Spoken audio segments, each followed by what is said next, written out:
Hey, party people. It is Thirsty Thursday, so welcome back. Of course, it's your girl, Krista B here.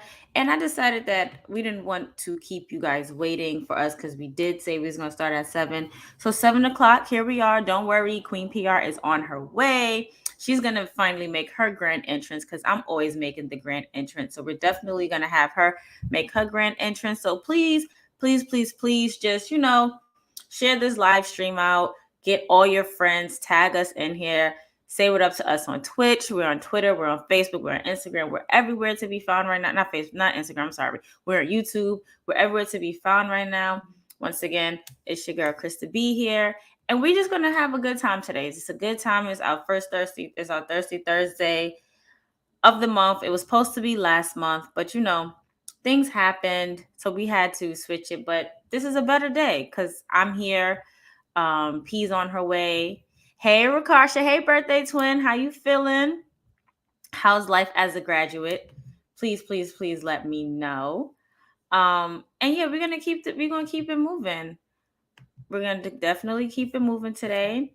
So make sure you tagging everybody. Make sure everybody is definitely here in the building because we definitely have some surprise guests as always. Because what is a Thirsty Thursday without any surprise guests, right? So, and we're going to talk a lot of things. We're going to talk wrestling. We're going to talk about Trinity is having her first match in Impact tonight. So we will be watching as a family. Don't think that we won't be watching as a family. And yeah, so we're gonna wait for some more people to come in. Also, I want to know what you guys are drinking on. What are you drinking on? I know P is the DD for the night. She's the designated driver, so to speak. She will be drinking water and hydrating. I, of course, have a glass of wine, but I also have 2 bottles of water. Hey, Kyle. Black Thought, please, please, please, please do not come and start be on your bully early because P ain't even here yet. P, where you at, sis? Because I can't do this banter by myself. I can't do this banter with me and Black Thought because we're usually on the same side. So P, where you at? We need you to pull up, sis. I'm doing good. It is Thursday, Friday Junior. So happy Friday Junior to all you guys. And let me know what y'all drinking on, whether it's water, soda, juice, a smoothie, a vegetable juice, whatever. Let me know what you guys are drinking on, whether it's the hard stuff or the light stuff. I want to know it all. Please flood the comments. Let me know what you guys are sipping on. And hopefully we can get it moving. How many of you guys are excited about Trinity fighting an Impact tonight? BCAA. Black Thought, please, please, please, please, please. Not right now. Not right now. Not right now. But yeah, I want to know how many of you guys are excited about Trinity fighting tonight. I can't wait to see what she has in store for us because it's been a little minute. Like we can't sit here and lie and say that we did not miss Trinity at all. Because we did. We missed her in-ring action. We know what she can do. And yesterday was literally a year since her and Mercedes walked out of WWE and never looked back. And that's beautiful. And I love that for them. I understood. I was in that moment yesterday where I understood why a walkout is necessary because yes. So we'll get into all of that in a few. But y'all not telling me what y'all drinking on. What are you guys drinking on? Put it in the comments. Let me know. Let me know what you guys drinking on, especially before the guests get here.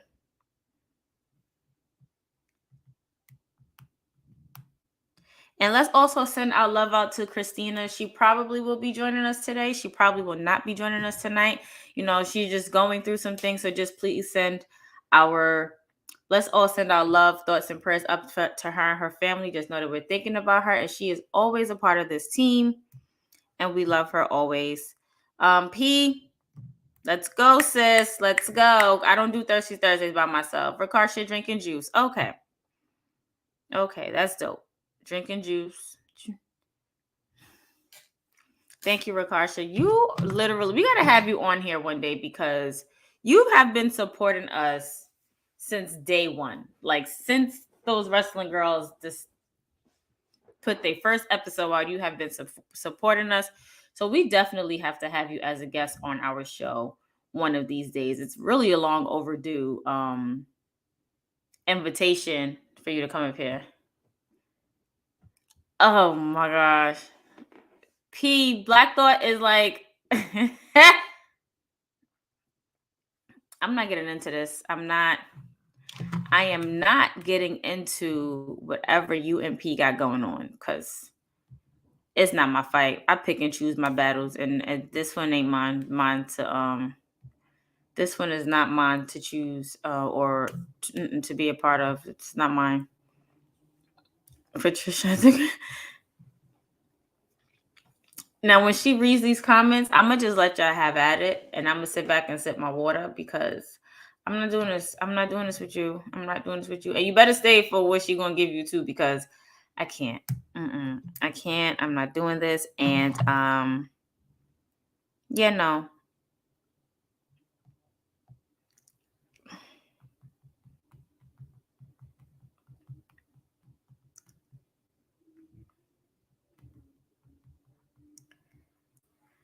So this is a little bit weird for me because usually we are on together. We're checking in with each other. We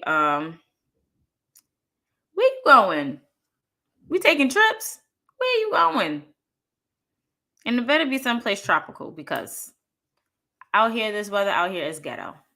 So it better be someplace tropical, someplace nice, someplace warmer than what it is right now. Because it's ghetto. Okay? All right. But yeah, so this is a little bit weird for me. So I'm waiting for P to come on.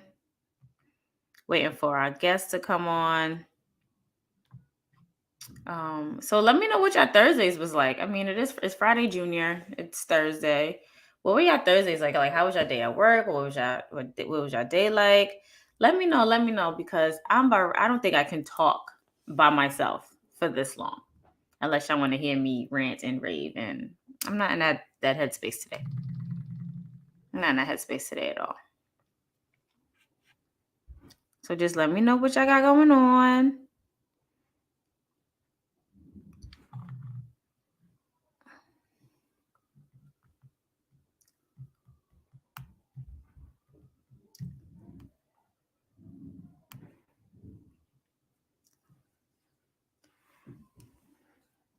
For everybody else, House of Glory Wrestling tomorrow. Yes.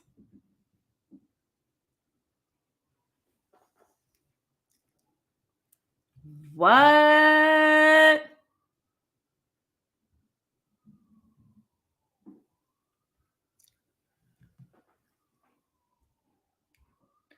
I feel like I may need to pull up to this.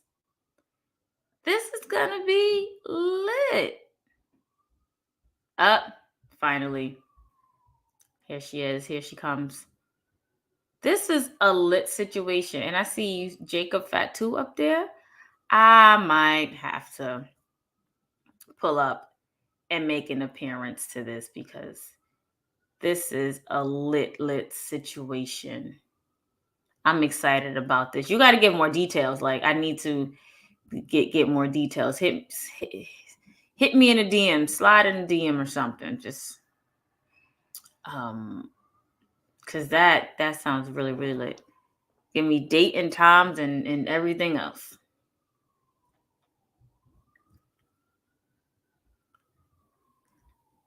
I'm not sure who the Facebook user is. Hey, girl. This is weird. Like, can we do this at the same time next time? Because I know I speak a lot, but no. Nope.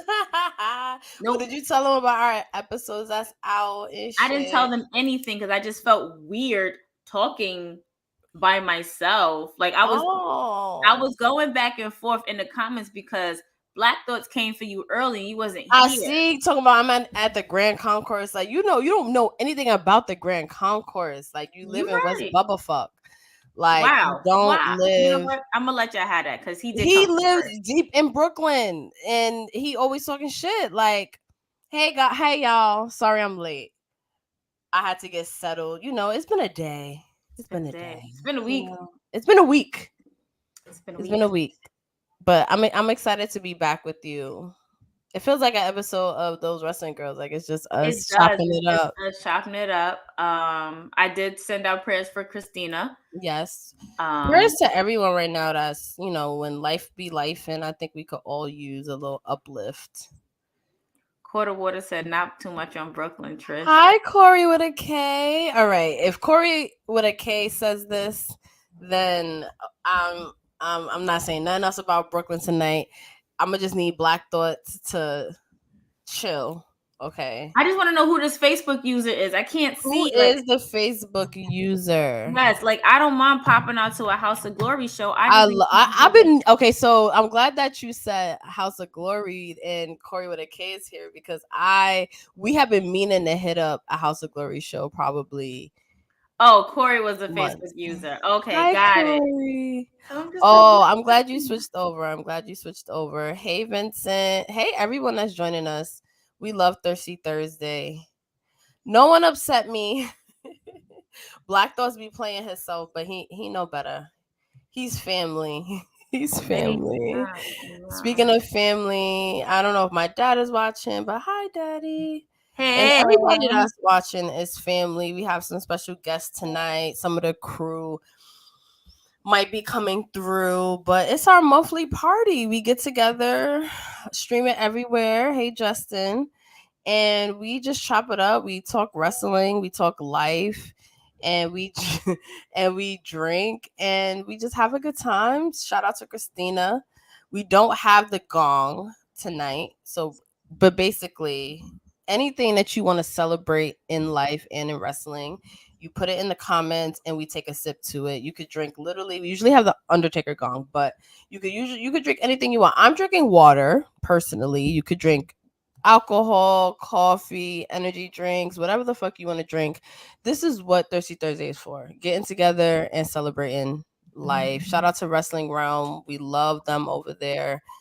They are absolutely family. Hold on, my neighbors are talking now. As soon as they let these little chihuahua things out, they just want to keep going. Like I promise you, you act like they don't go outside every day.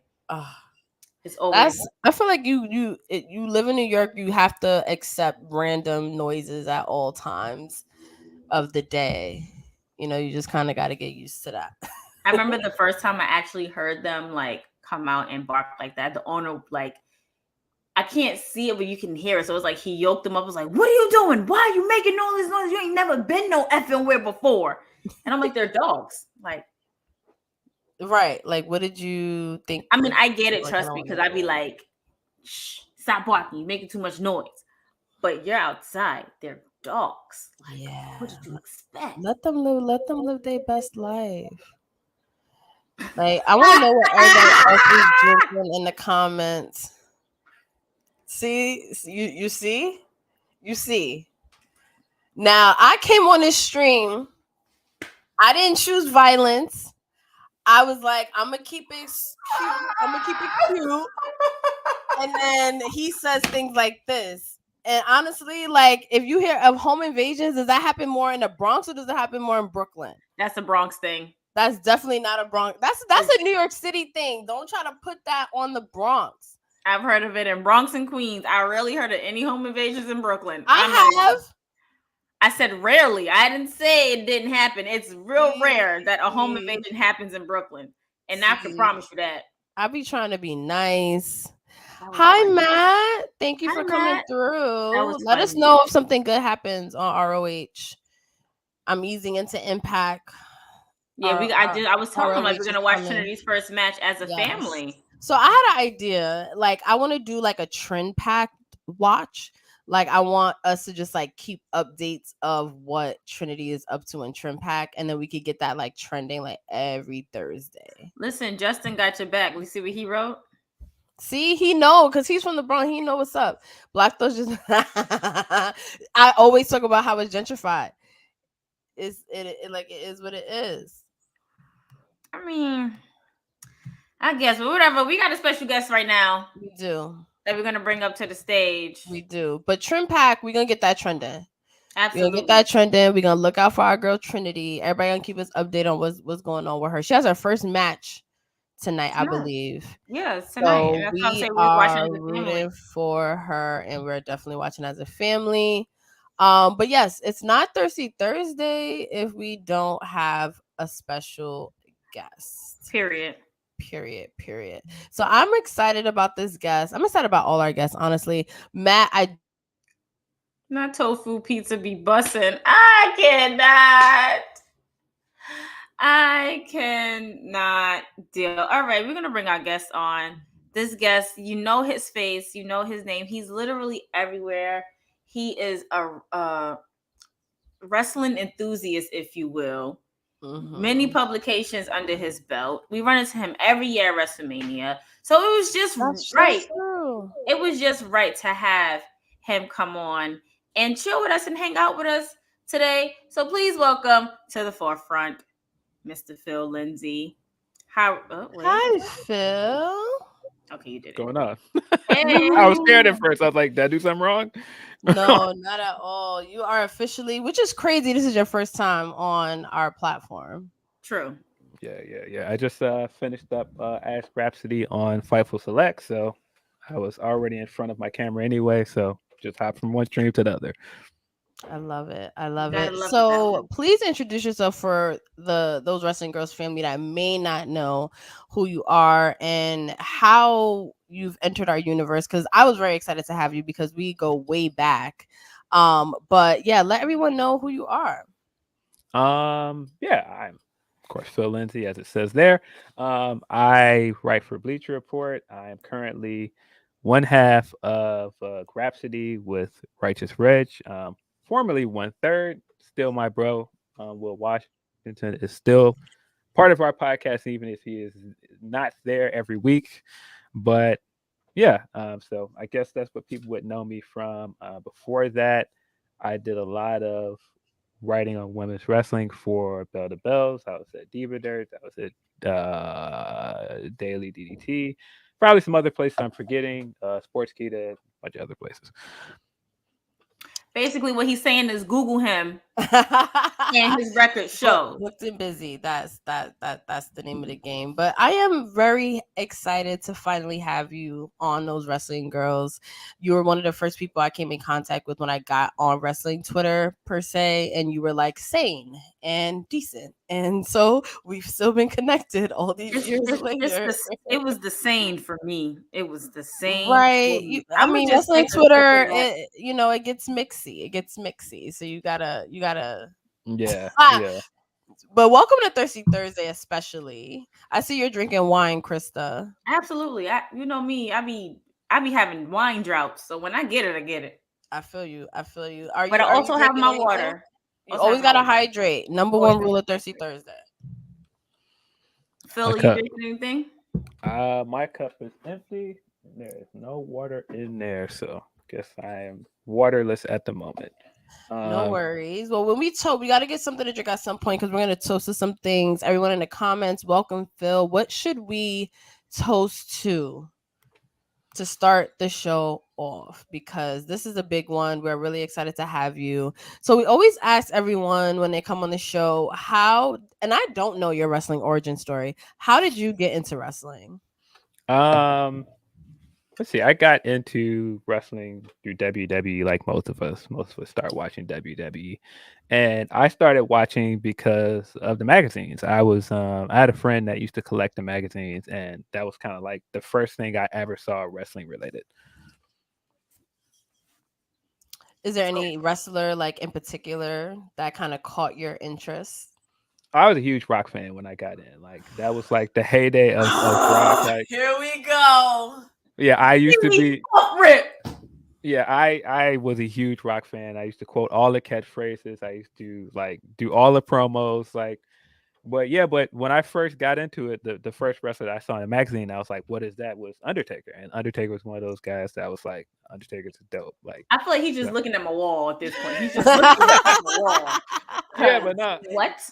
Yeah, my friend, like I said, used to collect magazines, and like he had the cover with like old school Undertaker with like the purple gloves and the urn and everything, and that was what really got me into it. So basically, you answered our question: were you Rock or Austin? I don't like you already, Phil. I like you even better now. Yeah, big rock fan. See, I'm sorry. like I was like, you know, cool with you, You still cool and with him, fam. then you know, so I'm a Stone Cold fan, and Krista's a rock fan. So we asked everybody like what side they fall on, and you clearly fall on the rock side. The best side to be People's on. champ, bro. Duh. Fine. Yo, I was just in Applebee's and they have a People's Margarita on the menu and with the Terramana, in it. which I need to like. I can't drink Terramana anymore because I feel like I've drank it so much that it's too like I'm so used to it. But it's really good. Have you had it, Phil? I had it at Wale Mania, honestly, actually. Oh, yeah, that was the first time I tried it. Nice. Did you like it? It was cool. It was cool. Okay. I'm not a big tequila guy. I'm gonna say that's why, because you. So what do you prefer? Like your drink of choice? I am currently pouring something brown into this cup. So I am a dark liquor drinker. I do like vodka as well, but I'm mostly a dark liquor drinker. Like whiskey, cognac, bourbon. You know, Lil Hen. I'm not a big Crown guy. Sorry, fam. If fam is watching this, I'm not a big Crown girl. I'm not a big Crown guy. Girl, you know what's crazy? I have Crown offended. Vanilla. I still have Crown Vanilla ever since Jaree like made us those dirty vanilla cokes. So cold. Like that fucking meetup. Chokehold. I can't get with the flavored Crown. Like it's just too sweet. I'm not a big fan. See, I love sweet drinks. I love sweet drinks. Like I like apple flavored liquor. Like whiskey is like I'll probably most likely drink it. Yeah, like a nice Remy, like fan of the brown. Okay. Mighty Vin, That's Bloody different. Maivia. Ooh, I love that. That name. Different. Oh my god, I love that so much. That has to be like a featured drink somewhere on Thirsty Thursday. Shout out to Mighty Vin because that is amazing. Did you make that up, Vin? Yeah, because that's lit. Like a Bloody Mary, because a Bloody Mary is what tequila and Crown Apple is fire. A Bloody Mary is what tequila and apple juice, or vodka and apple juice, tomato juice. So take out whatever other liquor it is and put tequila in it. Why not? That is lit. I mean, I won't drink it because, like, to each his own. To each his own. Okay. It's what is everyone else sipping on? I'm hydrating. I've been trying to drink and eat clean. First of all, I see you. I don't know if you guys are following P on Twitter or I don't know why you're not following her on Twitter if you're not. But P woke up one morning and was just like, I'm going to get back into the gym. I had to like, and it all just kind of I need to get back into shape, period. But it was just like everything came together where it was just like, this is the right time. And it was life. It's only been like a week and a half, and it's just like I can't imagine starting my day without it now. Yeah. And are there any gym heads in the building that can like vouch for like that start of the day gym session? Because it's hi Vaughn. It's so much clarity. Going to the gym. So I'm trying to be good tonight. So I'm only hydrating on water. Sorry about the neighbors. Yeah, no worries at all. Oh wow. I haven't had Stone Cold's beer. Have you? No. I haven't seen it like in New York, like in any like stores or anything. So Lou had, shout out to Lou. Lou had his friend had bought it for him from somewhere. And I was like, oh, where did you get it? Because I wanted to try it. I'm not a beer drinker like that. IPAs or lagers or whatever. Like if I do drink a beer, it's definitely a Blue Moon. That's my favorite beer. My second favorite is a Modelo. I have Modelo in my refrigerator, and then my third would be Corona with like grenadine and a lime in it, and then that's it. But I don't give me no beer. But I would not mind trying a Stone Cold Steve Austin. Yeah, I would absolutely try at least to keep the can. But are you straight edge, Phil? I didn't know that. Like, or were you at some point? I guess he's making a joke about other Chicago Phils. CM Punk. He's straight are from Chicago. Yeah, somebody else said, the good Phil from Chicago was here. Yes. Did not make that connection. Yeah. Brian, I'm not surprised that you had Austin's beer. I feel like you tried every wrestler's some type of drink one way or another. Like, Oh, I'm he not said even don't surprised. necessarily need it again. Interesting. Why? Are you a beer guy? Was it just like not your beer? I'm very curious. So being from Chicago, where does CM Punk, where is he on like your top 10? Like, are you like a huge fan? I mean, you guys, I'm like a huge Punk fan. Like, I don't Okay. know. Like, Okay. I don't want to say that I'm a huge Punk defender because it's kind of hard to defend the guy sometimes. But no, I'm a big Punk fan. He's I would say he's in my top 10. Okay. Just in terms of like wrestling moments that like stuck with me, like Money in the Bank 2011 is like still one of my favorite matches of all time, like one of my favorite wrestling moments. So, yeah. Okay. I'm not even gonna say nothing. What about are it. some other wrestling moments that kind of stick to you that live in your head rent free? Because we just did a fan club on wrestling themes, and it was just like wrestling themes we couldn't help but connect with moments that like live in our heads rent free because music is a huge part of it. What are some moments like that you're just like, yeah, I will never forget that. I still get goosebumps thinking about it. I'll rewatch it anytime. I mean, obviously Kofi Mania as a big Kofi guy. And just him finally getting his moment at WrestleMania is still huge for me. WrestleMania 30, of course, Brian winning. I don't know, Kenny finally winning the title at wasn't Wrestle Kingdom. It was I'm looking like a bad fan right now. Dontaku, that's where it was. Okay. Yeah, I mean, Naito winning the 2 belts. Wearing the Naito hat, like Naito winning both belts at Wrestle Kingdom. Like, I think in the last year, like Kyrie winning the belt, the IWGP women's belt as well. Man, it's a lot. So I think about it. Bailey versus Sasha, like it's one of the greatest matches of all time. But which time Yeah. though? Because which Good one? question. I would say the Iron Women match. I mean the Iron Women match. The NXT one. Yes. Yes. The one that just literally shut the whole internet down. And everybody was like, what? It That shut the industry down. It was like, Yep.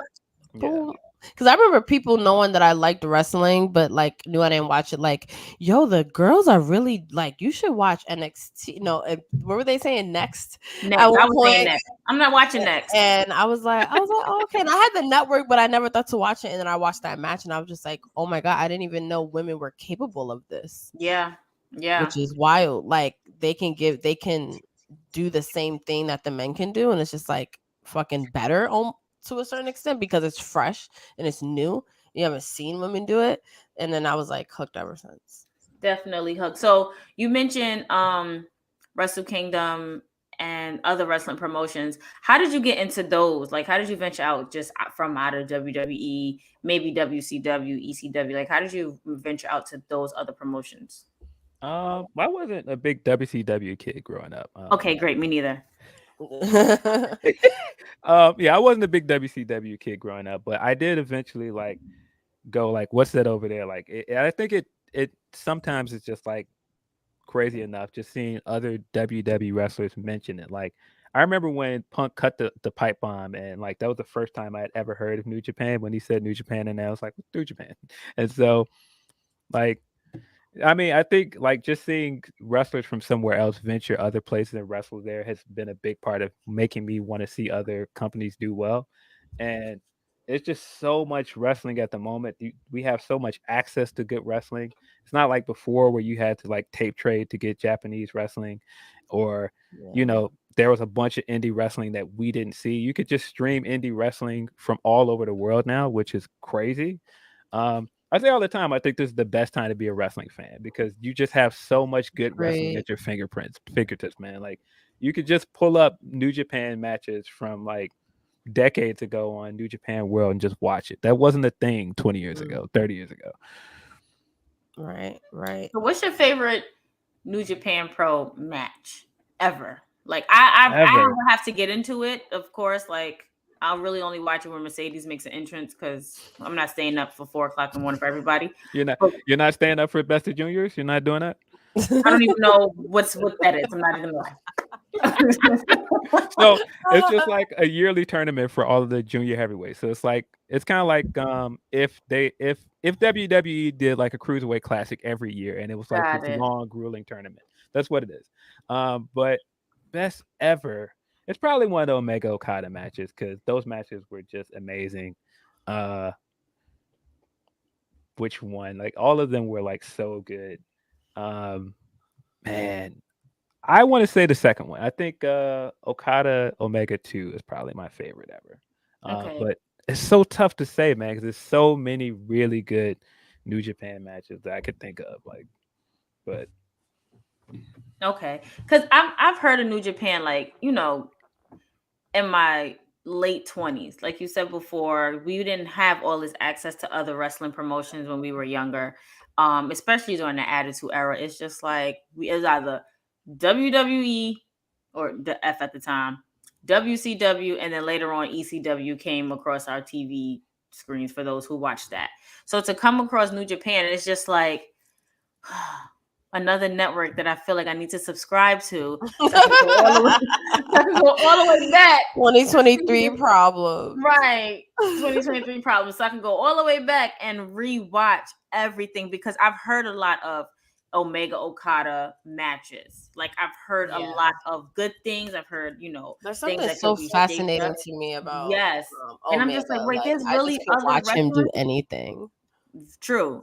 And I was just like, wait, there's other wrestling outside of WWE. Like what? Like no, stop playing. Like that's just how I was. That was my outlook on life. Like now I'm I just gotta like, thank like Mercedes for that because it never occurred to me to like stay up to watch like New Japan. But Mercedes debut, shout out to Justin. Like he had us like, yo, here's how you watch it, blah blah blah. And I literally stayed up because I had to see that. And then I realized like, oh wait, like this is a whole world that like it is really cool that I would never even think of. And that's why I always think it's important to follow the talent and not think about the promotion. And I had to learn because I was to a certain extent a WWE loyalist just off the fact that that's what I grew up on, and there's a nostalgia attached to that, and you can't replicate that. Like, I love that there are other promotions. So, but now it took one of my absolute favorites, and I realized now she's like my modern Stone Cold. Like I was like, I love her that much. It took her going there for me to like now, okay, and now Naomi going to Impact. Like we had a whole fan club where I was like, Impact, basically like more from the Mercedes perspective, but Trinity being there makes so much sense. It makes sense. And now I'm like, oh wait, I do have access on my cable box. I found access. I was like, woo. I favorited that channel real quick. Favorite thing. Yes. Not gonna go looking for it all the time. Right. But P, you brought up a good point, like about you follow your favorites instead of the promotions and stuff itself, which is great. And then watching Mercedes debut, because I didn't stay up. I set an alarm. I was gonna get my sleep. One thing about me, I like sleep. But in watching her debut, it was also like a culture shock because it was like the arena was quiet. Usually, like coming from a WWE perspective, it's just like you're gonna make noise, you're gonna be screaming at the top of your lungs, you're gonna be cheering. And I'm just like, they don't know who this woman is walking down to this ring. And then come to find out that there's rules for the audience. They can't do certain things and they can't make, especially now because of a time of we're in post-COVID era to where you can still catch it, but it's not as severe as it was when it first came out. They're still trying to protect that safetyness of, you can watch the show, but you can't make a sound. Make sure your mask is on. Y'all can only clap. Yeah. And I'm just like, if I was a wrestler and I didn't hear any noise or anything like that, there go fam right there. I would literally about the greatness of us. Why are they trolling you, Phil? Why are they? He knows I don't. He knows I hate this man. He knows I hate Zeke. But yeah, why do you hate Isaiah Thomas so bad? Because I'm a Bulls fan. Like no self-respecting Bulls fan likes the Detroit Pistons or Isaiah Thomas, man. Like, listen, that was a feud, okay? If we can put back biggest basketball feuds ever, Pistons and I love Bulls, basketball feuds. and Celtics and Lakers. Biggest basketball feuds ever. If you go back from the late 70s, maybe the early, like mid to late 70s, up into the 80s, watching their documentaries and stuff, you could put them in a wrestling ring. Forget WWE at the time. Yo, we would just talk about how like Rob Mid was missing fucking playoff practice to be on in Nitro. WCW, like to go to Vegas, like to just pull up to Vegas for a few days. Like, what's the coach of the Lakers again? Phil Jackson. That Yeah. was his name. Okay, yeah. Because he called Hulk and was asking him supposedly where nobody called Hulk. Stop it. Thank you. Stop Thank you. I remember him saying that, and I was just like, nobody called you. Phil Jackson was calling you. Stop it. Out of all people. But then I'm also like, this is like Hulk Hogan in the 90s, so like, should we give him the benefit of the doubt? But I never give Hogan the fucking benefit of the doubt. Hulk be doing a lot of capping, man. I don't know. Thank you. 1,000%. 1,000%. Nobody beating Bad Boy Pistons in a wrestling match. Maybe. That part. Fam, you choosing violence. Fam, you choosing violence, fam. Before Yo, I invade they was really like murking niggas on the court. Yo, seriously, like how do you come on the basketball court and was like, oh, you ran past me too fast, I'm gonna punch you in the face. They made Jordan go and be like, yo, he had to change his whole shut up. He was like, oh, he had to change his shoe. How about that?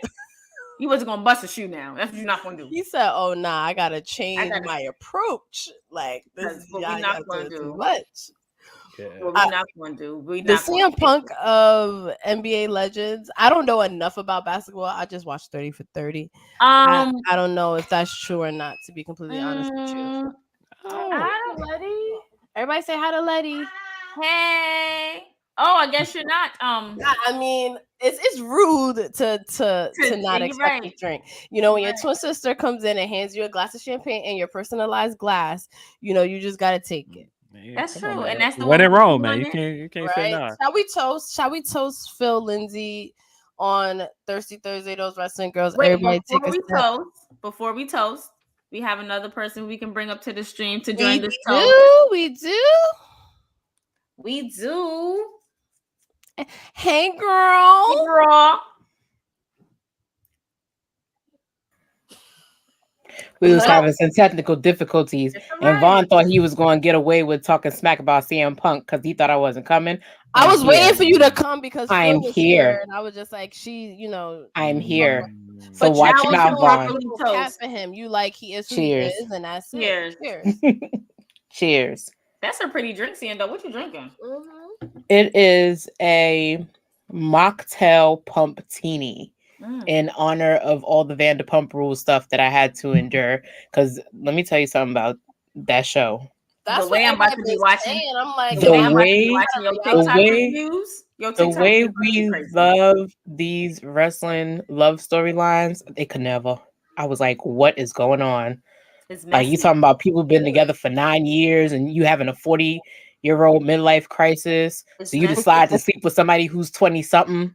Child. But then they break up. See, I work at a tablet, so I only know that type of shit. They didn't break up. He was messing with old girl while he was still with his 9-year relationship. I heard that he broke up with old girl that he was cheating with. No, she was on. First of all, they broke up now. They broke up today. That's what they're saying. But first of all, have you seen this Ariana girl? Like, listen, on a scale of 1 to 10 with white girls, that's a baddie. Like she could sit in the baddie section. I mean, we would have reported on her if she wasn't like hot in some ways. So. How you cheat on that? How you drop the ball on that? And because niggas fumble just like in football. You know how this goes. Anybody can get cheated on. Halle Berry has been cheated on. Like, it's just right. Beyonce got cheated on. Nia Long, come on now. Yeah, not Nia Long. That was just. Just for the record, Nia Long is one of the nicest people I love that I've hearing met. That. I love hearing that. Mind you, I met her right after she came from Dubai when she was. When she was out with Terrence J. Oh yeah, was it Terrence J when it was in Dubai? Or was it Omarion? I heard it was Terrence J. I don't know who it was. Maybe I don't know, but anyway, she's one of the nicest people that I've ever met in life. So shout out to you, Nia Long. Okay, but back to this basketball wrestling stuff because. This is They fun. literally used to like throw. I called my brother one day. I said, "How come you ain't tell me about this feud between the Celtics and the Lakers and so and so?" He goes, "Krista, I was only born like at that time. I was only born like 5 years before that. I wasn't watching basketball." I'm like, "Well, you dropped the ball," and I hung up on him. Hung up on him. Shout out to Family Guy for the episode for the elevator fight. Oh yeah, they made the elevator fight. Hilarious. You know what I heard? Right? Like 10 years apparently, that whole elevator fight was about business. Like, I wouldn't be surprised. It was about like it's as far as like business. Because remember when Solange tried to drop Saint Laurent? It was gonna be like her. It was like it wasn't gonna be fashion. It was gonna be like her lifestyle brand. But at the same time, I believe Beyonce would, of course, help her sister and front it. But then on the backside, Jay-Z was like, "Nah, I'm not doing that." And then on top of that, that was around the same time that Gwyneth Paltrow, who's their friend, had dropped Goop.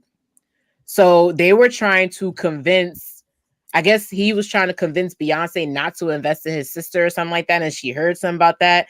And then they confront each other in the elevator. It's like it's a whole bunch of rumors. So they were saying it was way past the cheating. Only reference of it is about there being $1 billion on the elevator. Yes. Like, okay. That's how much Gwyneth Paltrow. That's how much Gwyneth Paltrow's Goop in 1 year was predicted to make. And Goop went on to make, I think, like 5.7 million first year. Because it's a lifestyle brand. Like, she was selling like non-toxic tampons and stuff. So, and a lot of other weird shit. And that's not weird, but I thought she was gonna say something weird because Goop is more known for like selling like vagina scented candles and shit. But we are so excited to have Phil in the building. Hi, Phil. Glad to be here. Bring up some of our crew is here. Hey, Justin. Oh, we just one big old party. Wait, that's how Thirsty Thursdays are. You bringing me in now after you guys were talking about tampons and shit? Can y'all like back me out? You walked into the conversation so late. To segue into a basketball reference because I know that you're into sports. Not in the sense of bringing. You know what? I'm signing out.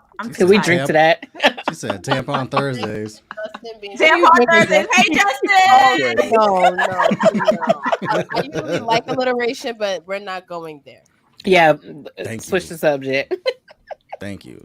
That was funny though. However, welcome, Justin. You can chime in on these wrestling matches these street fights that they were having on the basketball court. Between the Pistons and the Bulls and the Lakers and the Celtics. Yes, I said that right.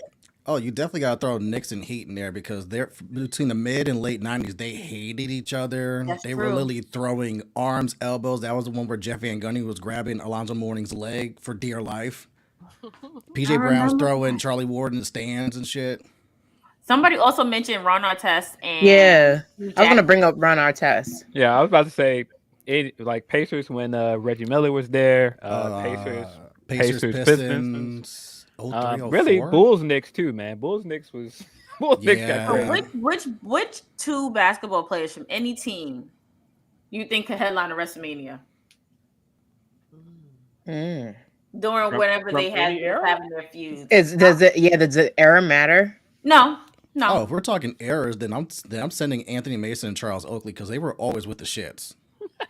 I heard they were always with the shit. So they're basically like, think of like Black Bobby Roode, but like 6'7", 6'8", but just ready to fight at all times. I met Charles Oakley too. He was at my job last year, and child, that man is built to this day. Built. So yeah, definitely. Who you got, Phil? In terms of star power that could headline WrestleMania, you gotta say Shaq. Like Shaq makes the most sense because like. I mean, he's been in wrestling rings. He's like probably one of the most well-known basketball players ever. Probably Shaq. But who would he fight against? I'm talking about I don't think I've ever seen Shaq fight on the court. I'm talking about like what out of the ones that we was talking about, like fighting like Isaiah. Shaq's fought on the court. Him and Barkley have gotten into it, like legitimately. And now they're the best of friends and at the same table. Look at that. Kind of best of friends. Kayfabe in NBA. Kayfabe in NBA. Who would he fight? Basketball player or wrestler? Like either or. This is all fantasy. Please don't say Big Show because we've seen that. It just didn't work out. Yeah, they leave Big Show alone. He fights too many celebrities. Let's not do that. I mean, you got punch drunk by Mayweather. About getting punched on your knees. That just like I just didn't like you got knocked out. Like no. So let's accept him. Yeah, do the Omos match. There you go. Shaq versus Omos. Ooh. How do you feel about how Omos has been booked? I'm curious. I think the match at Backlash was random, but the thing you can say is Omos is delivered in both matches. Like Omos was good in the WrestleMania match. That match was way better than I thought it was going to be. It was random, just like the Backlash match was random, but I think both matches were good at least. I agree. I enjoyed that they weren't squashes. Like I like that like Brock actually took bumps. You know what I mean? Like it was like, oh, okay, like this might actually like be something. So I've been enjoying it. Like even with the random, and then also like you got Seth. You know he's been in the ring with people that can make things work. So I see him going far. So I have a question. Do we think that it's time for Omos to get rid of MVP? Krista, were you in my brain? Because I literally was like, MVP. We've been doing that lately. We have, because I was like MVP, like, but I was like, can Omos talk? Like that's what sucks. Like in WWE, you have to be able to. He's spoken before when he was on. It's weird because I talk about Bravo. He was on Watch What Happens Live as a guest bartender, and he spoke pretty clearly. So I don't think the talking is the problem. I think it's just.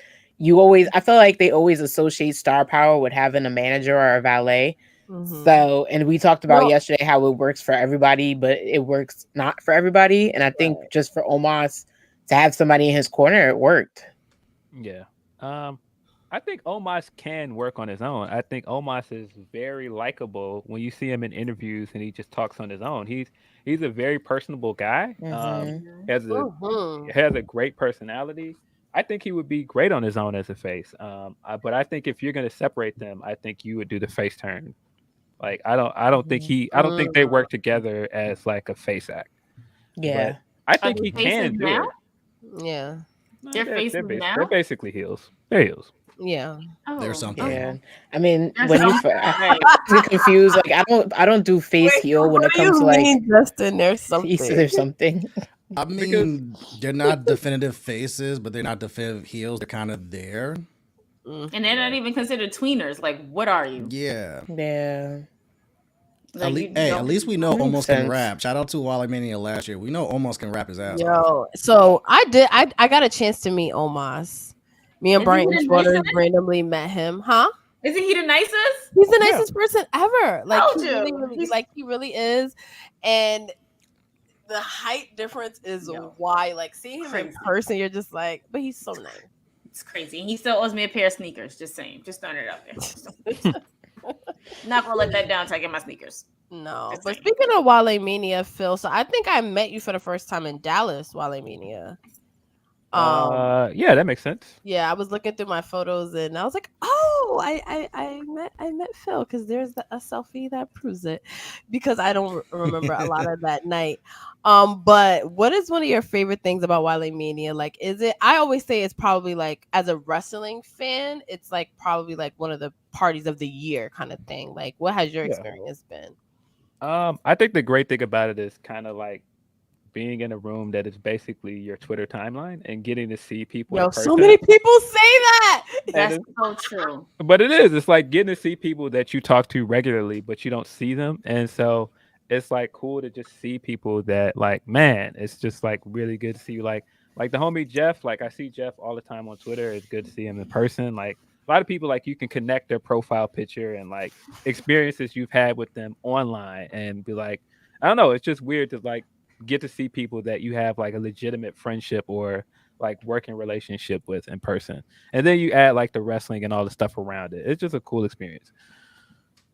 Yeah, Wale Mania is literally like a big it's the biggest family reunion where everybody likes everybody, and it's not going to be any issues. Does everybody like each other though? Listen, from what I've experienced, everybody likes everybody. We're going to keep it as I that. have yet to see beef at Wale Mania, so. Oh no, I saw it this year. I personally never seen beef at Wale Mania. I saw it. I did see it this year. I saw it this year, and See, I stay drunk. See, that's where I'm kind of like. Okay, so let me clarify, because I'm not gonna put the business out there. If he wasn't there, he wasn't there. It wasn't beef. It was just people in their feelings and other people addressing it, and people in the back ready for the follow-up just in case it went to that level.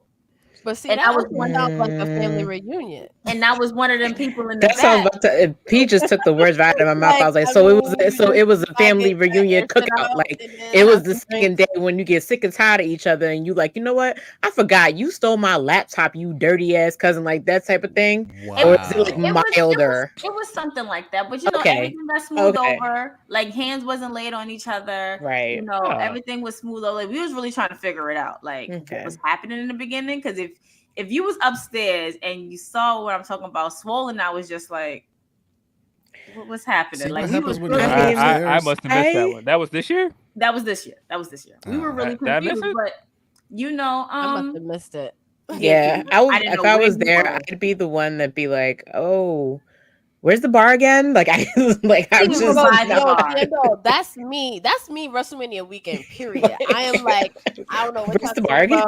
I'm having a good ass time. Can we just toast to Pete not losing anything this year while they made I did it. What? And LA was like the best week of my entire life too. And I remember Wale Mania. Like I have photos from it. It was so much fun. The VIP session was lit. I think I got more drunk than I saw. I think I was more drunk than you this year. But probably. But what I loved most about Wale Mania is, and this is gonna sound so wild, but I like that it kind of like breaks the stereotype of like what the wrestling fan community is, because Wale is like a platinum, he's successful, he's famous, but yet he loves wrestling and he wants to associate his brand with the biggest wrestling event of the year. So you have people like, Kaz being involved and like the Usos showing up, and it's just like a whole separate, section that really just represents like we don't all look the same. Like we're dope, we party, we out here, we have fun. And that's what the party is. Like, there's people that are like my friends. I'm like, yo, just come to Wale Mania. You don't gotta watch any wrestling show. I promise you, Wale Mania. I told all my friends, I said, listen, next year when we in Philly, right? Yeah, I'm gonna come Friday. I said, no, you can't come on a Friday because it defeats the purpose of your experience of WrestleMania weekend. Like, yeah, don't watch wrestling. Come Thursday, we're gonna be lit at Wale Mania. If y'all want to go home or explore whatever, y'all do that. We in Philly, we down the block. Like, y'all do whatever y'all want to do. However, y'all cannot come to a WrestleMania weekend without attending Wale Mania. That just doesn't make sense. It does not make sense at all. And it's crazy that you don't want to have that regret, because I had that for 35 because I got talked out of Wale Mania because I came with my brother. My brother's not the biggest Wale fan. So he's like, I don't really want to go to this, and especially when I don't fuck with Wale. And that was the year of Kofi Mania. That was the year of Kofi being on Shad Gaspar's shoulders and stuff like that. And I was just looking at my brother. Go ahead. Wait, what are you saying, Phil?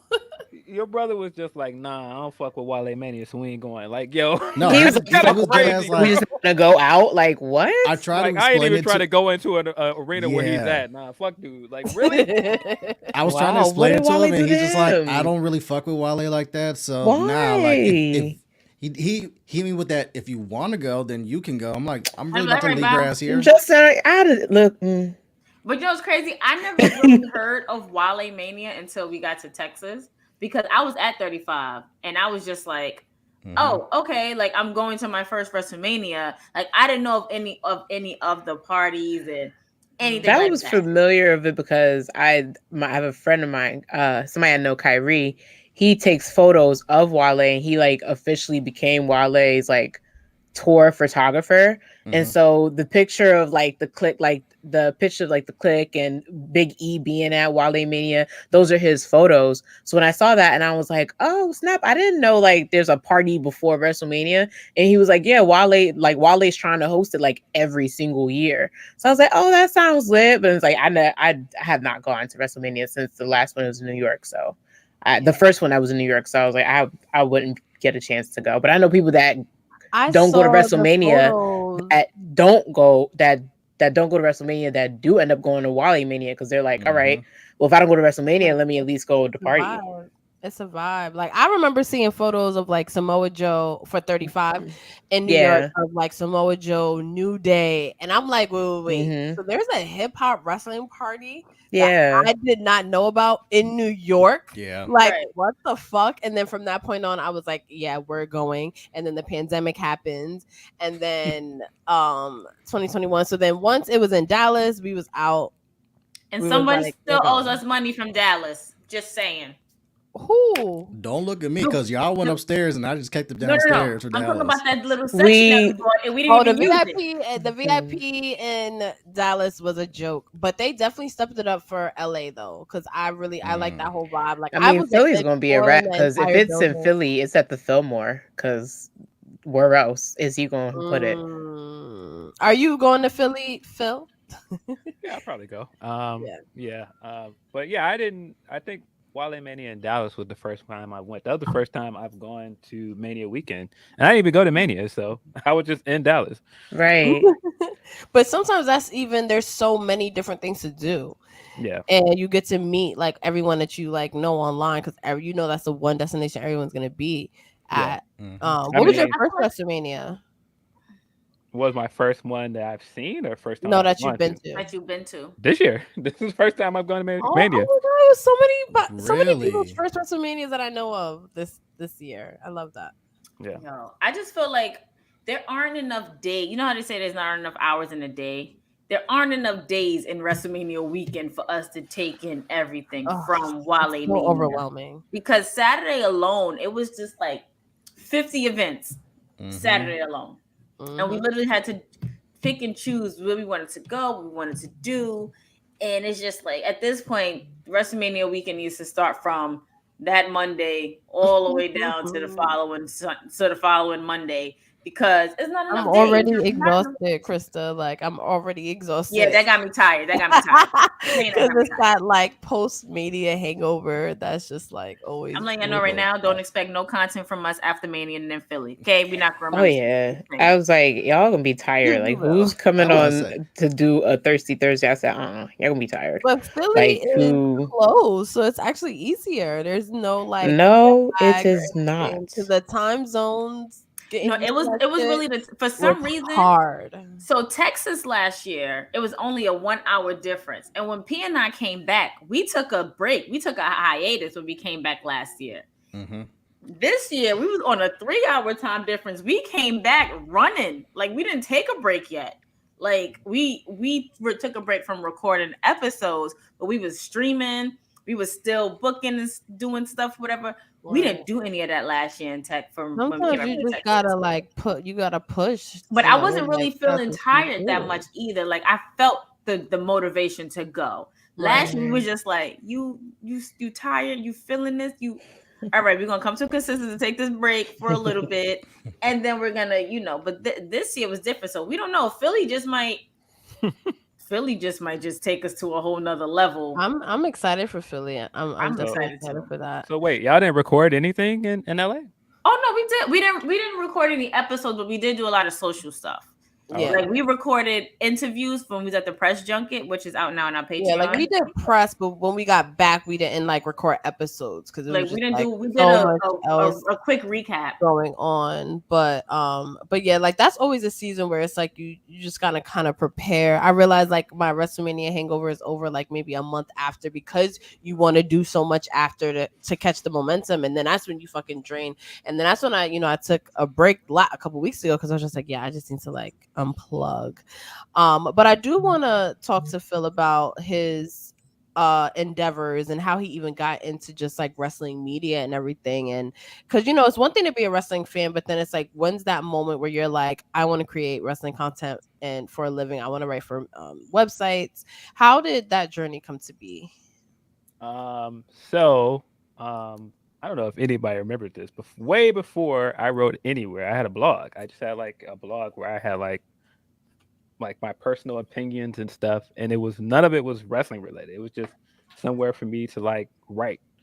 And like I was like, man, why am I not like writing anything wrestling related? And so from there I started writing at Diva Dirt. That was what, 2018, 2017, something like that. And that was kind of my first start. That's I guess shout out to Kristen Ashley because she gave me shout out to my her. break there. And from there, like I got other stuff from Diva Dirt, just from people finding my work there, which is kind of still odd to me. But yeah, just from there, I got the look to do stuff at Daily DDT, and from there, I got other stuff from there. And the podcasting thing, I'm still not sure how podcasting happened. It was just kind of like, hey, come on a podcast and do this with me. And I do feel like one day I was on Twitter and then Grapsody was a thing, and I was like, oh, okay, here we go. So at some point, like I was asked to do so many podcasts, like as a guest. Somebody was like, why don't you have your own podcast? And I was like, because I don't want to have one. Like I don't want to have my own podcast. Like it just was never a thing I wanted. But like at some point I did Reg's podcast on his YouTube channel back when it was still like Black Wrestlings. And that was just because that was my friend. Threw it back. Like that's just like my friends asked me to do his podcast. So I'm like, yeah, let's do it. And so like me, him, and Andrew would do episodes every now and then, but it wasn't anything formal. And I ended up doing an episode of RBR with Will. And after that episode I did with him, it was my memory's bad at the moment, but I think it was the post show for Double or Nothing. No, it was Revolution because it was the exploding barbed wire death match. It was Revolution. I'm like, yeah, that's a match. You said death match and it triggered me. Yeah, it was that match. So it was Revolution. But we did that one, and afterwards I remember talking to him for like an hour, and we were like, yeah, I talk to Reg all the time. Like we DM all the time. And like I was telling him, I was like, we should record something sometime. He's like, yeah, let's do that. And so he started doing his show on Saturdays, which was Wrestling with the Weekends. And I did the episode with him right after Punk's debut. And it did pretty well. Tony Khan ended up listening to that episode, which we thought was a joke because, you can see people that are in the chat. And one of the people that were on there was like T Khan. And I was like, that's not Tony Khan. It's a joke. Mm-hmm. And so afterwards, Tony ended up following Will after that. And so, the episode did pretty well. And then he had Reg on. He was like, yeah, we should do something together at some point. And I was like, keep saying this. We should do something together. And, eventually we pitched it. We pitched the three of us to Fightful, and that's how Grapsody happened. That's lit. That's a lit thing to... Nice. That's a lit journey to be. Yeah. Would you say Grapsody is like your favorite wrestling project you've worked on so far? Oh, definitely. Just getting to do something with friends. And I think none of us really realized like how big it was going to be. And I hate even saying it, like it makes it seem like I think I'm a big deal, because I don't think I'm a big deal. But I every time I go out somewhere wrestling related, like no lie, I go places and people are like, yo, Grapsody. And I'm like, pardon? Yeah, you're going to get that. It happens to P and I all the time. Like it's just like those wrestling girls, and I'm like, huh? Because it's such a niche community, and then like being Black content creators, like you're even more niche, so you're even more quote unquote recognizable. So anytime we're in a WrestleMania city, like it's always fun because then I get that embarrassing thing when it's like, I don't know your name, I only know your social handle, and you probably don't know mine either. This is why I literally, what was it, Jobber Slam? I had to put out a tweet because I knew like if it's not a WrestleMania or a SummerSlam thing, it's Jobber Slam for Jobber Tears podcast. I was like, if you know me and you only have your Twitter handle and you come up to me, please tell me your Twitter handle, because I don't, like, when I tell you, I don't look at people's profile pictures and I don't realize everybody's names. Please just tell me who you are on Twitter. And so many people were like, same, because it's like, you don't, like, I get on Twitter and I talk so much that it's like, I don't want to look at you and be like, I don't know who you are. I'm sorry. But thank you for liking all the shit that I talk. Right.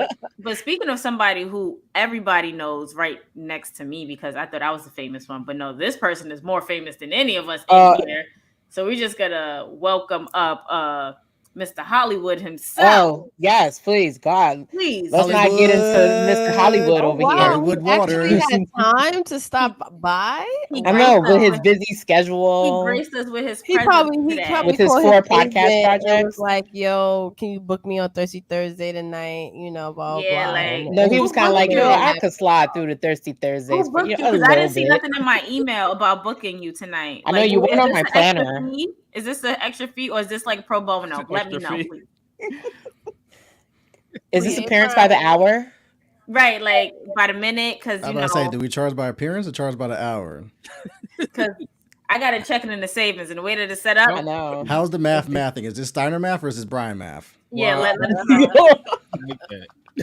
Let us know how you feeling about it, because let's let your people hit our people and we'll figure it out after that. How about that? Yeah, just make sure your publicist puts out a clean press release when this is done. We'll just make sure of that. Yeah, just if you want me to write the press release, you want me to put on my journalism hat, I'll do it. Got you. I'll do it. Okay, got you. We all up here. You just gotta remember to put a little Baltimore on it. Yeah. Wow. Wait, Justin, did you say what you was drinking? Huh? Did you say what you were drinking? Agua. Oh, so you're high. Well, I was hydrating, but she broke her sober. We have been doing a cleanse. We have been doing a cleanse over here since the beginning of August, since honestly the Final Four. That honestly I've just kept it going. So it's 7 weeks April? Yeah. You said August. No, yeah, I said beginning of April. You said August. You said August, I said baby. April. Okay. So you definitely said August. Right? I heard August. You said August. So I'm like, you mean April? See, y'all's ears aren't working correctly. Y'all, at the same time, y'all drinking, so I honestly don't remember what I heard. So y'all thank you. Black thank you. Black Thought said you said August. Let's say April. Black Thought's from Brooklyn. He's from Brooklyn. He don't have no sense. Disrespectful. He don't have no sense. No shit. Okay, I was owed that one because he lived for the Bronx the whole fucking night. Okay, so I had that one. You said you were good. All right, they said all right. Mm-hmm. Yeah, look. I'm in April. Look, you said August. Day, like we all know what's up. All right, and that. The people said what you said. I'm sorry. I had to take Bronx slander all night, and I didn't say anything. So. No, you were saying stuff. I did not. I said he lives far in Brooklyn, which is unfortunate for him. I was definitely saying stuff. See, Justin was saying stuff. Yep. I was saying. Oh, this is for Justin too. My hands is bisexual. I'm tired of telling you that. Cheers for Borough Beefs. Cheers to that. In the Bronx. I know where Justin lives too. I know he lives somewhere close and far, and I'm only a drive away, baby. I'm only a drive away. Don't do that to yourself. Wait, friend. Brian, you in Maryland, right? What you drinking? Oh my God, he's in Baltimore. Oh, he is choosing violence. That's what I said. No. Yeah, we brought Phil on as a guest, but not a referee. Can we please be civil? Right. So sorry. No, you from Chicago. Okay, I have a question for you, Phil. Is because we put a tweet out a long time ago, like, what's the best wrestling city? And Chicago was definitely one that a lot of people were saying. Is Chicago the best Mecca of pro wrestling? Man, come on, man. The Mecca of pro wrestling is Chicago, Illinois, man. I'm standing on that. I mean that sounds like something that somebody from Chicago would say. I mean, it does, but I got receipts. Can't argue. Like, Chicago is up there. Like, we got New York, Chicago. I want to say Detroit. If there was a short list of 5 cities, New York and Chicago are definitely like the first 2 that would be on there. New York always want to slide in there, but here we go. New York is the center of the universe. It kind of is. It isn't. But all right. Wow. Starting to like you, Phil. You're starting to turn into the bad Phil. Let's not do that now. Come on, bro. Wait, I have a question. Is Baltimore, Maryland in the top 5 of best wrestling cities? No shade, but who? First off, if we talking pro wrestling, like I said before, Baltimore and DC got everything. We didn't just have WWF. But see how you're tied in with DC though. This is the only time, but it's the fact. The truth is, the matter is, back in the territory days, we're not talking about territory. We're not showing your age. We're not showing your age. We're talking about now. No, the only problem is that we have a crap arena. That's the problem. But you can go to like 3 other states to go watch it though. So I don't know what you're complaining about. So to answer P's question, the answer is no. Next. Wait, See, I was being nice. I want to go to MSG or if y'all want to go to Barclays. Oh my God, dude. Options, and he's still gonna be lit regardless. Not really. We got options. Not really. What? Yeah. Barclays, MSG, and if you want to make it big, we got UBS Arena and we got MetLife over in Jersey. So we got options. What do you don't forget about Prudential? Thank you. Prudential. What do you have? What is UBS Arena? It's in Queens, Long Island. Don't do that.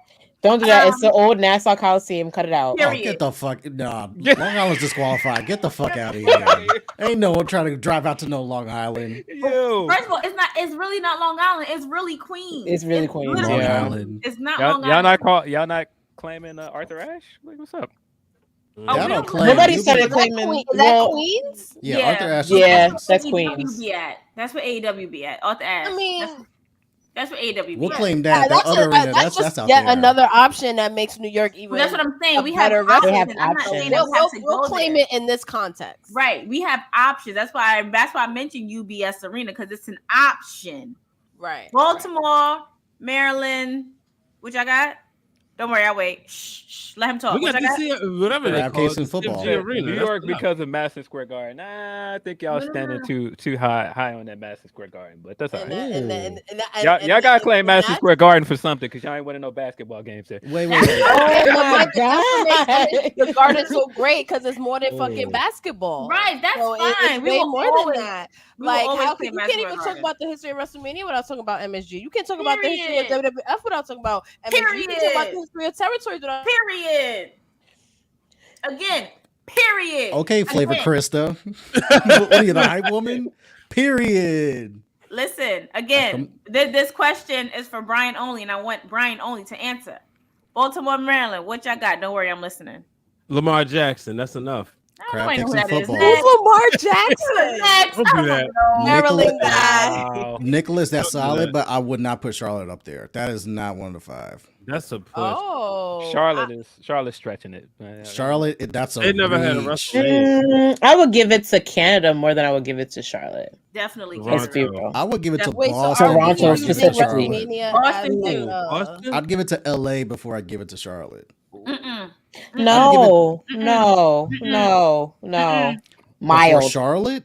No. So I feel like LA and Charlotte are neck and neck. Like only reason why LA this year seemed lit. Oh, forgot about the Manhattan Center. Shout out to the Manhattan Center. Where Raw was at.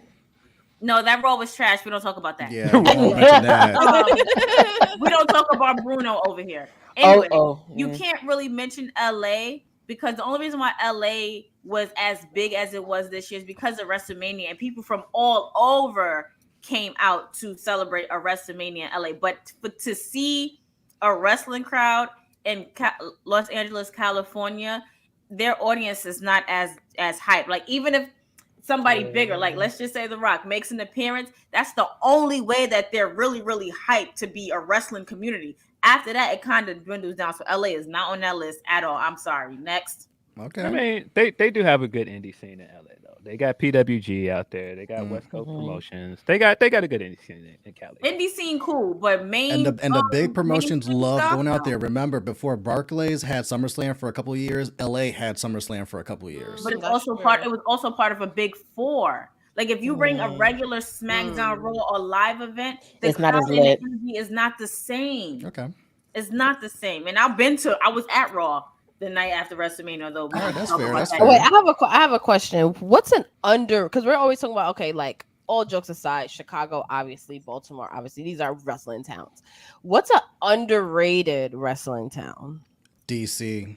I don't know why y'all WB hates coming to DC, but when they come, it's always lit crowds because we don't get pay-per-views. We only get Raws or SmackDowns or AEW like Dynamites, but we don't get none of the pay-per-views. We always have to go to Baltimore or Charlotte or come to New York for those stuff. But when we get events, those crowds are always lit because it's usually spaced out. I would. The only thing, Justin, is about when you say DC, it's so much history there, right? You got. I was about to say, I don't think you got some DC is underrated. SummerSlams. You also got some, you got some PLEs or pay-per-views. I would say Richmond, Virginia. When I went to a show down there, it was pretty good. And this was right after Jinder Mahal became champion. So that's not. It's either you loved it or you hated it, right? But on a Memorial Day weekend, it was still school night. It was still a lit crowd. So that's a city that I would say is underrated. Okay. I would say Orlando, but then you really can't because where did Jinder win the championship? Was I'm that assuming the shot? Chicago? Was that Chicago, Illinois, Backlash. It was Backlash. Yeah. Oh wow. I said Okay, you love Brian, it. I was just about to say. I was like, it was we get lit Backlash, here in Charleston, South Carolina. but the town is still boring. Oh, okay. Has But see- anyone but been see- to a show in South Carolina? But see, here's the thing. Like you said before on one of the fan clubs, those cities that don't get wrestling all the time will go crazy because Right. people in the vicinity will drive there. Right. Just because, like, think about the show in Richmond, right? People from Virginia Beach, which might be, I think, 2 or 3 hours from Richmond, they'll drive up for that. Justin would probably drive down to Richmond. I'm gonna drive to Richmond. Corey gonna drive to Richmond. That's like an hour for me. Yeah. Exactly, because Well, I'll drive to Richmond if I'm in Maryland. so it's like certain places, Yeah. Yeah. Even Nashville was pretty decent for Nashville SummerSlam. was a lot of fun. for Yeah. SummerSlam. Nashville is just a fun city in general, though. Is Atlanta underrated for wrestling? Not They back do in the have a crowd. WWE See, days. we're like New York wrestling fans, so like I feel like Atlanta is big, but we just don't know how big it is in wrestling because we didn't watch. I think when historically it- Atlanta is. And the indie Yeah, scene I is really think good there. historically Atlanta is not an It is. underrated. Yeah, I think Atlanta's Yeah, properly rated where we exactly. give it a lot of love. Look at that Goldberg winning the title. I mean, I know it was Goldberg, but we can't act like the crowd wasn't like on 100 that whole night in the Where's Georgia Goldberg Dome. from? Ain't he from? Well, he's from Georgia. Well, Yeah. Ain't he he's that's from? just like his home roots for Right, in I'm the like, NFL. that's why. No, but the rest of the show was good too. Okay, I give you that. I have to watch a show. I have to go back and watch an Atlanta show then. Phil, what's the best live wrestling show you've ever been to, or your favorite? I don't want to say best, but what's been your favorite? I don't know. The best ever. That's I'm so tempted to say All Out 2021 because that's probably one of the best pay-per-views I've ever seen in person. Is that the first one? No, that okay. was like 2 years ago. No. Was it the first AEW pay-per-view? No, the first That's not the AEW one that pay-per-view everyone was is Double or talking about. Nothing. Got you. Mhm. But no, All Out. That was the All Out where Adam Cole debuted and Bryan debuted. That was Punk's debut, pay-per-view debut. Very tempted to say All Out. It's probably All Out. But All In was dope. Like NXT Takeover Chicago. The first one was really dope. That was the one with Those takeovers did. Was that Bait and Dunn? yeah, the that was the title? Bait and Dunn match for the title. Ooh, that was a really good one. Oh, that was so Yeah. good. Those I feel like takeovers- takeovers don't. They They get don't the have credit. the essence anymore. They don't, man. They don't. Well, they got to rebuild the Ross. Like they got to rebuild the characters. The Yeah. Triple Let H me tell takeover you, of these indie darlings that walking we never into thought we would get. right, walking into Barclays for that specific takeover, the one with Sasha and Bailey, I think a lot of people's expectations were at mild. But then as the pay-per-view went on, people were like, whoa, like hold the fuck up. Like this isn't your regular TV NXT. This is a WWE pay-per-view. And then you watch these two ladies go back and forth. And I'm just like, yo, this is mesmerizing. Like, I was like, I would religiously come back and do this and not even, and no offense to SummerSlam, like if I miss SummerSlam, oh well. So for me, it's just like, yeah. I mean, yeah. To that point, that takeover and that New York crowd again. If it wasn't for that crowd, I feel like it would have been dry. Let's be real. If they brought Takeover to Jersey, it'd have been dry. Because sometimes Jersey's a hit and miss, and I'm from Jersey, so I can say that. But I feel like the last lit New Jersey WWE event was like the WrestleMania after MetLife, the first MetLife, because again, like Patricia said, you had everybody from all over that was just like high on octane, and then like you give them a Raw where Fandango gets to like win again, and then you give them Dolph Ziggler finally getting the heavyweight championship, and like Rocky Boy showing out of nowhere, like everybody was excited. So yeah. I mean, to that point, like that takeover Chicago, that was the same weekend as Backlash, and I did not go to Backlash that weekend because I had no interest in Jinder versus Randy, so I did not go to the pay-per-view in Chicago, but I did go to Takeover, and that Takeover is fire. Now the next year I went to both Takeover and Money in the Bank, but yeah, I had no interest in the Backlash. I mean, when you say it like, oh yeah, it was Jinder Mahal versus Randy Orton, it's just like a legend versus jobber. Why? That was like, a good match. I like Jinder Mahal. But like, that was a good match? At that time. I don't know if it was a good match. I enjoyed the story. It was like at that time, you don't want to see Randy Orton versus somebody like Jinder Mahal. Like who? You wouldn't expect it. Like you weren't expecting it. It was just like, okay. Especially to see. Now this is like after Orton had a feud with the Fiend, and which to me personally felt flat at that WrestleMania. That was just the Bray feud, right? Like that was the Bray. I'm sorry, not the Fiend, but Bray. Yeah, and it just was that was the cockroach match with the the stuff in the ring. Everybody in the stadium that night was sitting there like, huh? Like that match was awful. Yeah, I was sitting at home like, huh? I was creeped out. Like, why? I think I turned it off. Why are you putting that in the ring? Like, why are you putting that in the ring? Like, I was really about to turn it off, but I feel like that was that same WrestleMania that the Hardy Boys came back. If I'm not mistaken, right? Yeah, same night. Yep. Saved it. I feel like I'm about to watch that WrestleMania. Well, after Impact go off, because we watch Impact as a family. Y'all watching Impact? Let us know. See, y'all were talking about takeovers. My favorite live experience was Takeover New Orleans, because that was the year in 2018 where you had Kenny Omega coming over to the States when he's white hot. And then it was basically like New Orleans was divided, because you had Takeover New Orleans on one side and Downtown in the quarter. And then on the other side of New Orleans, you had Supercard of Honor. And this is when Kenny's like white hot. This is when the Bucks are white hot. This is when Cody's doing his international tour and trying to prove himself to WWE and stuff like that. So you had like all of New Orleans like, are you going to this show? Or are you going to that show? Are you going to go to this super card that Takeover is about to put on? Or do you really want to go see Kenny Omega wrestle? Because this is when like everyone wanted to go see Kenny. Yeah. Me and my brother chose Takeover because I was like, dude, Ricochet's debuting. This North American ladder match looks insane. Adam Cole's going to wrestle twice in one night. Gargano and Ciampa are going to fucking have like a no-holds, like unsanctioned match. Yeah, I was about to say, was that the Aleister one with Black's the wrestling for the title? That was a good takeover too. That shit right there. Aleister wrestling for the title, and it's like, yo, I forgot that's when Ricochet debuted. Yeah, and I think that was my very first time watching NXT pay-per-view because I wanted to see that unsanctioned match. Yeah, and that pay-per-view from start to end, I always say like that, between that and Takeover New York is like the best takeover they've ever done. But by that first match, after that ladder match was over, we were just on a high like, wait, there's still 4 matches left. And the people that were at Supercard of Honor were fucking on social media like, wait, y'all got that off rip? I made a huge mistake. We shouldn't have came to this shit. That Takeover New Orleans is probably. Yeah, we left, and it was just like, we were just on such a high because we were like, bro, this from start to end, This was fucking incredible. I've never seen anything like that. Yeah, I mean, Supercard last year was incredible. Like that Briscoes FDR match is still one of the best matches I've seen in person. Yeah. Mhm. Ooh. I'm sorry. What's on Impact? Trinity is talking to Giselle Shaw's little understudy or whoever. I can't wait for that. And love me some Trinity Giselle Shaw. just said that, well, apparently Giselle Shaw can't fight tonight because injury. But Trinity just said, well, that's good because she has an open contract for Under Siege. So, and tell Giselle that, you know, it's going to be for her.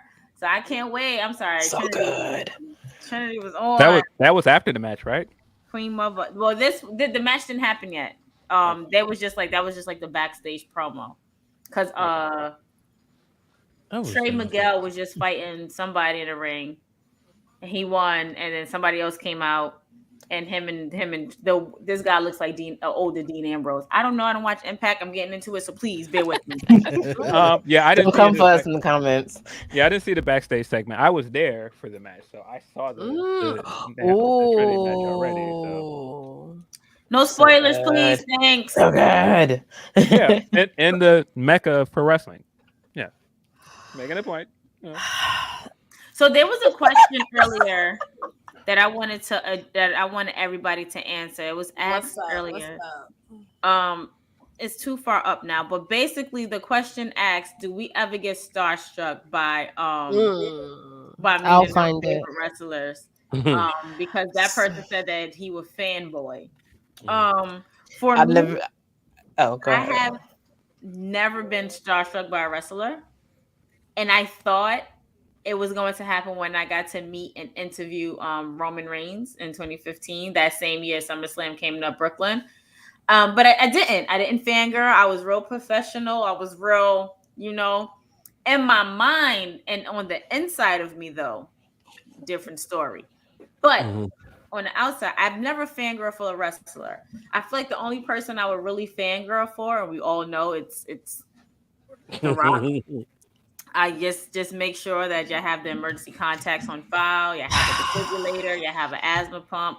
I'm certified in CPR, so I think you're good. Great. I love all of that. But I've never fangirl. Like I've run into wrestlers numerous of times before, and I'm just like, they're normal people like us. Like they're normal people. You can have conversations with them. You can, just kick it with them if they're in the mood, test out their mood and their energy. So. No, I've never fangirl. I'm just really blessed to be in their presence and let them know, like, I'm a fan of what they do and continue to do. Keep going. That's me. That's my answer. What's the best wrestling experience y'all have had, like meeting a wrestler?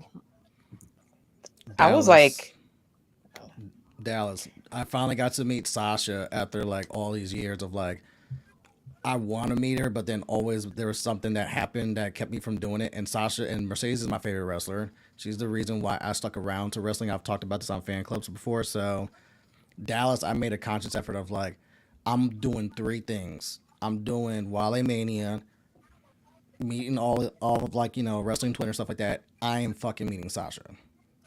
And then to be the first person to go meet her and actually like have like a 5-minute conversation, because they were still setting up with like the WWE officials and Foot Locker employees and stuff like that. So I got to actually chop it up with Sasha for like a quick 5 minutes. Was like, that's the only time I've ever like marked out for like a wrestler. And even then I was trying to keep composure because it was just like, man, if I could really just unload how much you really mean to me, I would, but I can't do it in like 5 minutes. But that's the only time I've ever like marked out for like a wrestler. And that was 1,000% worth it. Oh, I love that. What Brian wrote. He said he fanboyed over John Cena in 2003, and they got him into WWE, and that him and his siblings were able to bond. See, I like those stories. Yeah, that's true. I think my favorite live moment was after like a year or two from like having communication with Bianca. Like she came to my job and we finally met in person. That's like the first time it was me. I think that was the time it was me, her, Tavia, and Montez. Like we was having a literally in the hallway having like a 2-hour conversation. Literally in the hallway. I'm like, yo, after all this time we finally get to meet, and it was just like meeting. It's like, you meet your Twitter family, like you meet the person in real life. You're right over there, P. Yes. Okay. And then Trinity, when I interviewed her the night before she won, she became tag team champions with Sasha. I mean, I was talking about my braids and all that. You was there for that, Brian? When? No. When the time I called you at 4:30 in the morning.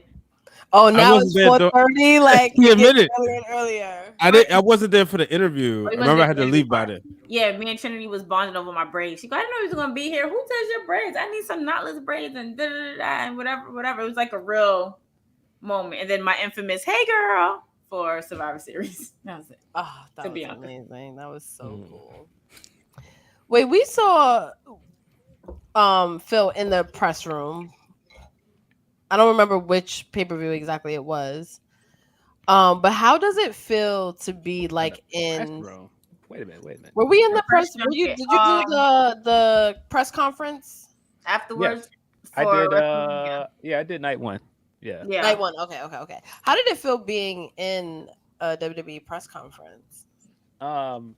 Well, for one, it was weird because I've done a bunch of them for AEW, and usually when I've done them, I've like looked to my left and like Reg is there, Will is there. That was the first time like I've done a press conference like since Grapsody has started that I was there by myself, and I was kind of looking around like this kind of feels like weird and unfamiliar.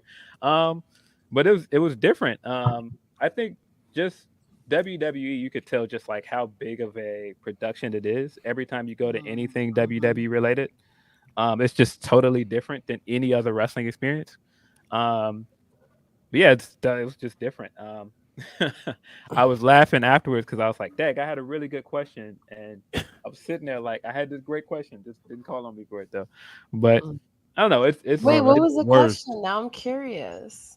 I forgot what it was now. Like this was like whatever, like 2 months ago now. Right. I still remember questions I didn't get to ask because I feel like they were really good questions, and I'm like, if I ever have the opportunity again, I'm gonna ask it. But the moment switches though, like I kind of get that feeling of like not being there with your tag team partner or whatever, because I wasn't able to be at WrestleMania. I mean, I'm lying. I was there at Royal Rumble, and I was telling P, I said, P, you better and ask a question. Right, Siendo, I kept texting the whole time. Siendo was with me. You better ask a question. You better get up and ask a question. Here's your opportunity to ask a question. Like we literally legends, and she's like, let me go text her and remind her. She was like, I was like, Siendo, I was like, tell her she got to ask the question. She was like, I'm gonna make sure she asks the question. I'm like, yeah. I was like, but I'm like, she'll do it. She's not gonna miss that. I'm like, she's got it. It's like we just got it. And in my head, and at that moment, when I saw her braids, I was like, okay, she's in the room. Like we're concerned that she's in the room. At least she's there. In that moment, it wasn't even for like ask a question on behalf of those wrestling girls. It's like I wanted her to have that moment for herself. Ask that question because that's one of your favorite wrestlers that you love seeing wrestle. Have that moment for yourself. Take those wrestling girls out of it. Take me out of it. Take whoever else is you and her in that moment. Ask a question. And she did it. She was one of the first. You was the first one? One of the first ones. I don't remember. She was the second one. You were one of the first ones because it was early in the press conference and we were marking out. It was like, oh my God, it's B! Yeah. I was happy. So I was driving at that point. I said, yay. I said, Brian, you next. I kept texting Brian. So like, Brian, let's go. You next. Let's go. I feel like one of the coolest things. I'm sorry. Go ahead, Phil. You said it was the first question though for that one? No, WrestleMania Night 2 for me was the first. Oh yeah. No, but I mean, have my visuals on screen. They didn't have the camera looking at me at that time. They just okay, yeah. But for Royal Rumble, I'm thinking she was one of the first. No, she was actually P was the final question because it popped Rhea and sent off a good note. It was like you're gonna be celebrating. Oh right, yeah, right. And then I turned it on at the right time. Can I just say, I don't know anyone who has met Rhea Ripley or have been in the same room with her. she has this like, it's something about her. Like she just has it. I cannot put my finger on what it is. And I'm not saying like I love everything she does on WWE TV all the time, but she definitely has that something where it makes sense of why she's how far she is. And she's also very young. She's like Sasha. Like you achieved all of this shit. You in your literally in your mid-20s. Honestly, Rhea Ripley's one of those people. Super young. I think she's like 26. Yeah, she's 26. When we spoke with her and Dominic, you see the dynamic. They're stars. Like they get. I love Dominic so much. Me too. Like you talk about like best interactions. That's definitely one of my top from this year. Just getting a chance to tell them like, dude, like for you to be a son of a legend, you really carved yourself out in this space. And it's fun to watch. And he was like, oh man, I appreciate it. It was just like funny him saying he sent the Office gift, and all of a sudden the writer didn't really understand it. And then that's how the whole Prison Dom thing started. Just from him sending the gift. Wow. I mean, Dominic is doing what he needs to do because I just can't stand him. Like, you can't, but it works so good. I don't care what anyone says. Let me fight Dominic. I really just want to do. I want to do a shoot so bad. I promise you. Like, I want to do a shoot so bad where I'm repping Brooklyn to like the death of me, and I just want to take on Dominic. Like, Mommy about to be handcuffed to the rings, like Randy Orton did Triple H, and I am whipping Dominic's ass. I promise. What did he do to you? What did Dum do to you? We don't know. That's the Dum was born. Krista was born. See, this is why people say things about Brooklyn. What? This is you. I want to choose violence today, and it's Thursday. I can't. Do not make me get in my car, because I will. May I remind you, this is Thirsty Thursdays, not Throwdown Thursdays. Me and one of my really good friends was just talking about this. How we watched Dominic grow up. Yeah, and that's what makes when we know who his daddy was. Like, come on. Yo, that's what makes it so special. Wait, Phil, you were at WrestleMania. How did it feel hearing Eddie Guerrero's music live? I was dope. Like it was like, oh my god, I can't believe this.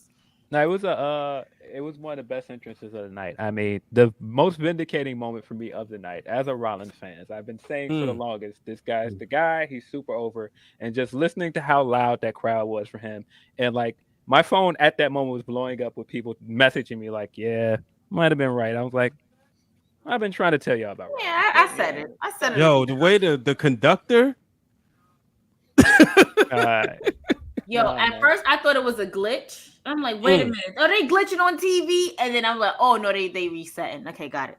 It's a tail. Like it didn't even start yet, and the crowd just kept going. Like the crowd has breath control because baby, breath control. I've never heard that before. Nah, I mean, not the breath control. Yeah, like, cause what? I had to stop. I'm like, all right, I'm getting tired. My arms is getting tired. I'm gonna just stay right here. What you saying, Phil? But yeah, no, that was definitely one of those top moments for him. And like even Clash of Castle, like seeing how loud that crowd was for him. Like I keep trying to tell y'all, Rollins is this guy, man. y'all not listening to me. I gotta ask you this question about these rumors floating around. What rumors? About WWE not going to put the title on Rollins because of the Hollywood. Don't believe the hype, bro. Nah, he is the next champion. That is his champion. Listen. The Here Damn Championship was made for Seth Rollins. He has been yelling for the longest. He wants to be champion. That's his belt, man. Like the second Cody lost, you should have known where this is going. That is Rollins' title. I 100% agree. Mm-hmm. I agree. I definitely agree because it makes no sense. It's good to see AJ Styles back, but it makes no sense to put it on AJ Styles when Rollins is out here busting his ass so hard, and repeat itself. Rollins was the first NXT champion. Why not make him this? I don't know what this championship is called at this point because it's World Heavyweight Champion. World Heavyweight. Why not make him the first World Heavyweight champion. You know, like it makes sense for him. But what makes Steph so great is like I'm okay with him winning, but I'm also okay with him chasing it. Like I'm just here for more and more Seth Rollins all the time. Yeah, no, it just makes too much sense. They referenced him not winning the inaugural Universal Championship. They referenced that match.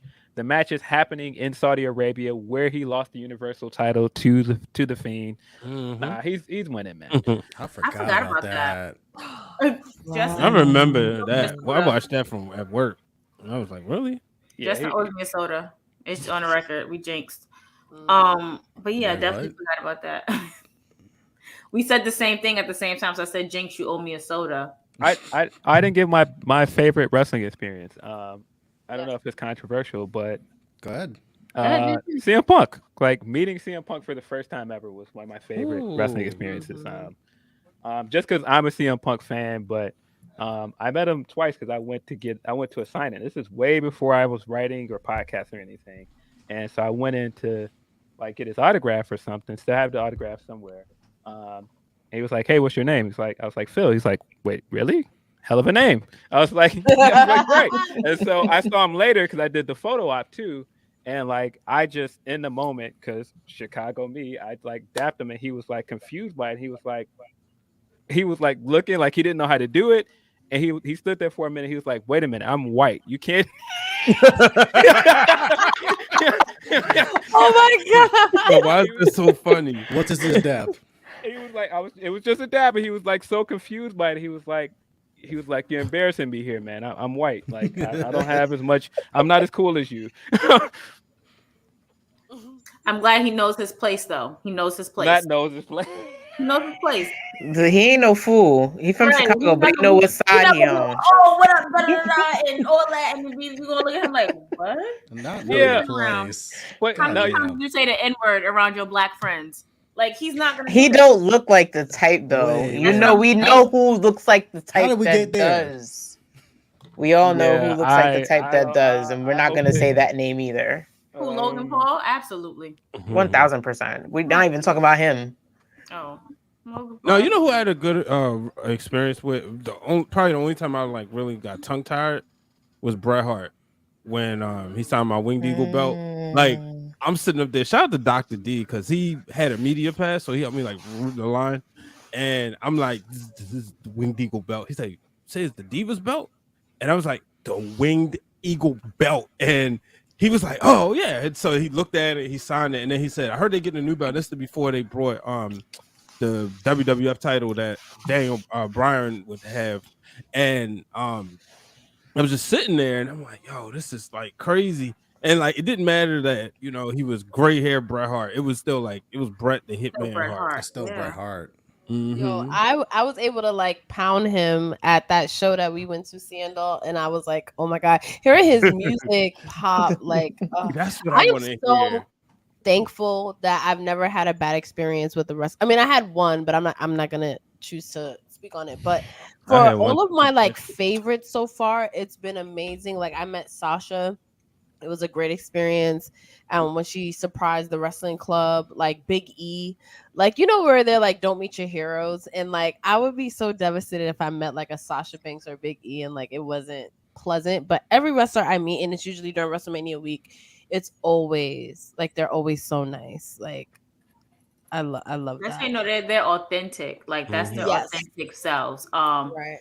And that, going back, that's what I really love most about Wale Mania, because you have wrestlers from all over, from every promotion ever. Just vibing. You have Impact, you have WWE, you have AEW, you have Indies, and they literally just come together and just have a really, really good time. We even had NXT, and like I said, like before, JC Jane remembered us from last year. We was having a whole conversation just off the fact that she remembered us from last year, and talking about how she had to leave early because she had a panic attack because there was so much people. Like, if these wrestlers were stuck up or whatever, they wouldn't be, you know, they'll have their own dressing rooms. They'll be like, I don't want to be bothered. Like, we went upstairs to Trinity's dressing room. And she was like, oh, hey, come on. And it was Mama Uso was just like, come on, y'all want a drink? Like, Yo, she was so cool. Living I, her best I life. took a photo of her, Trinity and Faye Jackson, and Mama Uso was like, hold on, I'm jumping in. And like that right there was a moment. Just even the Usos, too, for them to be, in my opinion, the greatest tag team of all time. Yeah, absolutely. They are like one of like the humblest people. You know, that's what Krista kept saying. Oh, they call you Oos now, you're part of the bloodline. But like, it's like one of those things where people get real Hollywood, don't know how to act over here. Just saying. They don't like carry themselves like, or whatever. Like, even like, I'm like real cool with their cousin Lance. So I brought that up to Solo. And he was like, oh, yeah, okay. Well, yeah, what's your name? Like, on a familiarity basis, like, all right, my people's cool. It wasn't like, oh, yeah, all right, whatever, So definitely, respect that. And that's the same thing I've heard about, like, Roman before. Like, one of my friends who's a reporter said when he started wrestling, before he started wrestling, he was a reporter. He called him, like, he said, hey, man, I know your family. Roman appreciated that. And this is when he was covering when Roman was in Georgia Tech. Right. Damn, you just really took a whole history. You took us to a whole history lesson. We love that about you. Hey, spoiler alert, Wrestling Families is coming up on Fan Club. Yes. I might get in trouble by the EP for saying that. I'm like, okay, yeah, that is happening. But Phil, who is on your wrestling Mount Rushmore? Spicy. Don't stop me like this. She does. See, I wouldn't answer it. But I would love to know. Yeah, yours. She put you on the spot, and she's like, "I'm not answering this." Then she'd be like, "Yeah, but if it was me personally, I wouldn't answer it because I just don't know." But yeah, tell me yours. You like, really? Like to know. Don't stop me like this. We could do it by like WWE. Let's do like that because I feel like wrestling is so broad. There's so many different factors. Like, who's the WWE Mount Rushmore? No, listen, I'm not ducking no smoke, man. I think not ducking no smoke, man. The smoke. Remember that. On my Mount Rushmore, I would say you have to put Austin on there because he was the biggest star of the Attitude Era. Like, as much as I'm a Rock guy, like Austin is the guy of the Attitude Era. Like, there's nobody in that era bigger than Austin. Like, no one. So he has to be on Mount Rushmore. Like, all right, but he's still a Rock fan, so calm down. Go ahead. Yeah, but he knows what's up. Definitely a Rock fan. Let the man talk. Can y'all please? Y'all can fight with each other and make up later. Yeah, so I would say Austin. I would say as a Japanese fan, Okada has to be on there. Like, Okada's like nice. Okada's on there. I would say Brian's on there because to me he's my GOAT. So Brian's on there.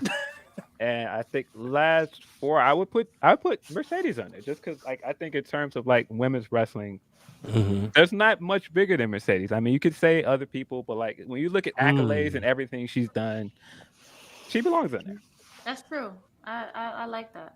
Is it crazy that now my Mount Rushmore changes? Yeah, of course. It's going to change because you're going to watch more wrestling. You're going to see newer. Yeah, it's going to always change. I can't stick to just 4. Like, I feel like 4 is such an unfair number. Yeah, 4 is hard. 4 is hard. There are people that I want to put in there, but I just, for the sake of doing it just 4. depends on if you're keeping it just one company, are you going all companies, are you going men, are you going women? Like, for me, my women's Mount Rushmore is set in stone. Like, that's the easiest 4 I've done. Wait, what? Trish Stratus, Chyna, Sasha Banks, Charlotte Flair. Because all of them bring different things to the table and they've inspired different generations of women's wrestling. Right. I don't know. P, who's your women's? Does it change? Yeah, because you don't have one. Pass. I mean, Mount Rushmore ain't even the best president. Yes, then put Patricia's passes in the notes. Put it in the notes. Yeah, I mean, I'm probably always gonna pass when it comes to all of that. Like, we always ask people on the show to rank. Well, before more so, but like ranking the 4 horsemen, I'm like, no, thank you. Yes, Phil, how would you rank the 4 horsemen? No, thank you. I think Mercedes is number 1. I think that might be controversial, but she is number 1. Not at all. That's the correct answer. I think she's number 1. That's his opinion. I think Becky is 2. I would say Charlotte is 3rd, and I would say Bayley is 4th. I hate putting Bayley at 4th because I think Bayley is very underrated. But I think it's only she's 4 compared to the other 3. But I think like in turn, it's like I know people will be like, oh well, Charlotte's done this, but like in terms of like global, like you could talk to people that don't watch wrestling that know who Becky is, and so I feel like Becky has to be too. Like, but that's just my opinion. It's always a toss up. Like it is always a toss up between the 4 horsemen because they all have evolved so much throughout their career, throughout their time in NXT, and it still feels like the beginning of all the like. There's still so much more that they're all 4 of them are gonna do. Yeah, like when P and I did our 4 horsewomen episode, it was hard to rank them because during that time, at the top was definitely Sasha and Charlotte, and then it's like you had Becky and Bayley, but it's like who's 3 and who's 4, and in that moment. I mean, I was always Team Becky. I followed her since the very beginning, from NXT all the way up until her call up until the man and everything. So I was always Team Becky. I even had to like get at her for doing that to my good sis Bianca at SummerSlam. We don't talk about that, but it's really hard. Did we get far away enough to say that it ended up working out? And I hated it. I hated it. It started on such a bad foot, but it ended in such a perfect. I hated it, but it turned out to be Bianca's best feud on the main roster. It did, but I did hate it, and I had to call her out for it. I said, "I don't like what you did to my sis Bianca." I think I said those words verbatim. Phil, you lit. Like you invited to the cookout anytime. You heard. Right. But I mean, and I hated it. It worked out perfectly. I like the fact that you came back. Yeah. But I mean, it was one of Bianca's best feuds. Like, if the fact that you're feuding with a 4 horse, like she's feuding with 3 of the 4. All we need is that storyline build up. Yes, all we need is on Charlotte. We definitely gonna get it. But at the same time, she never really feuded with Sasha, where like Becky was like her first real feud with a horsewoman. Like Sasha, they've had matches, but they've never feuded. And Charlotte, they've been keeping away from Bianca, and then like Bayley, they just really had like a feud like now after Bianca and Becky had their feud. I mean, they had the feud, but Bayley got hurt. They had that's when they had to do the remember that's when Bianca picked up Otis and they was doing that thing. Bianca wasn't Bianca yet. No, but that was still a feud. It was still a feud. That was a feud. That's true. I want to Brian Soulmate ask Ciendo what her knockouts Mount Rushmore is. I would love to see what she feels about that. And shout out to Brian Soulmate because he says this is his first time catching a live stream. So welcome to Thirsty Thursdays. Welcome to our universe. Welcome to Thirsty You're part Thursdays. of the family. So welcome to the fam. Welcome to the cookout. Right. And there's always arguments at the cookout. Yeah. I got to tell them to not throw drinks and stuff every week. So it's like just me being me. She's a referee. I'm very curious of a certain person if she's going to end up on this Knockouts Mount Rushmore. Come on, Ciendo. Okay, so I gotta forget. Like Krista's allowed to change hers. I'm allowed to change mine because we're still on a trial, and I'm not putting this person. Obviously putting this person on this Rushmore of knockouts is too early because she's not been there long enough. So Trinity is not on my knockouts Rushmore, respectfully, because I need to see how she works with the ladies. But if I had one, Gail Kim, Mickie James, Deanna Purrazzo, and for old time's sake, because she did hold down a division, and y'all gonna be so surprised.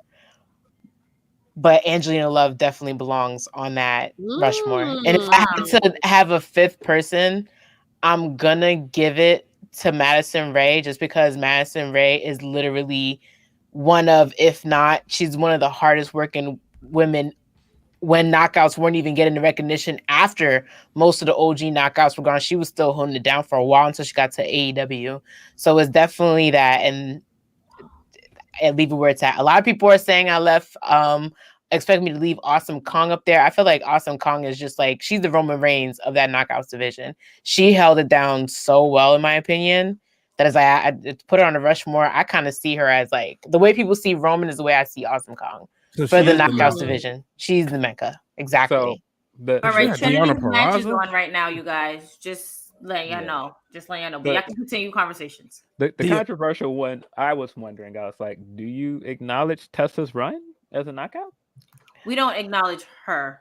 I no. So here's my thing with Tessa, and she's good. Let's give her credit. But then it's like you let your ego get in the way of what could have been something that's recognized for the books, and it's gonna happen. Like I say that everything that CM Punk is getting into is getting in the way of how much of a hard worker and how much of a good wrestler, in my opinion, he is, because I'm also a fan.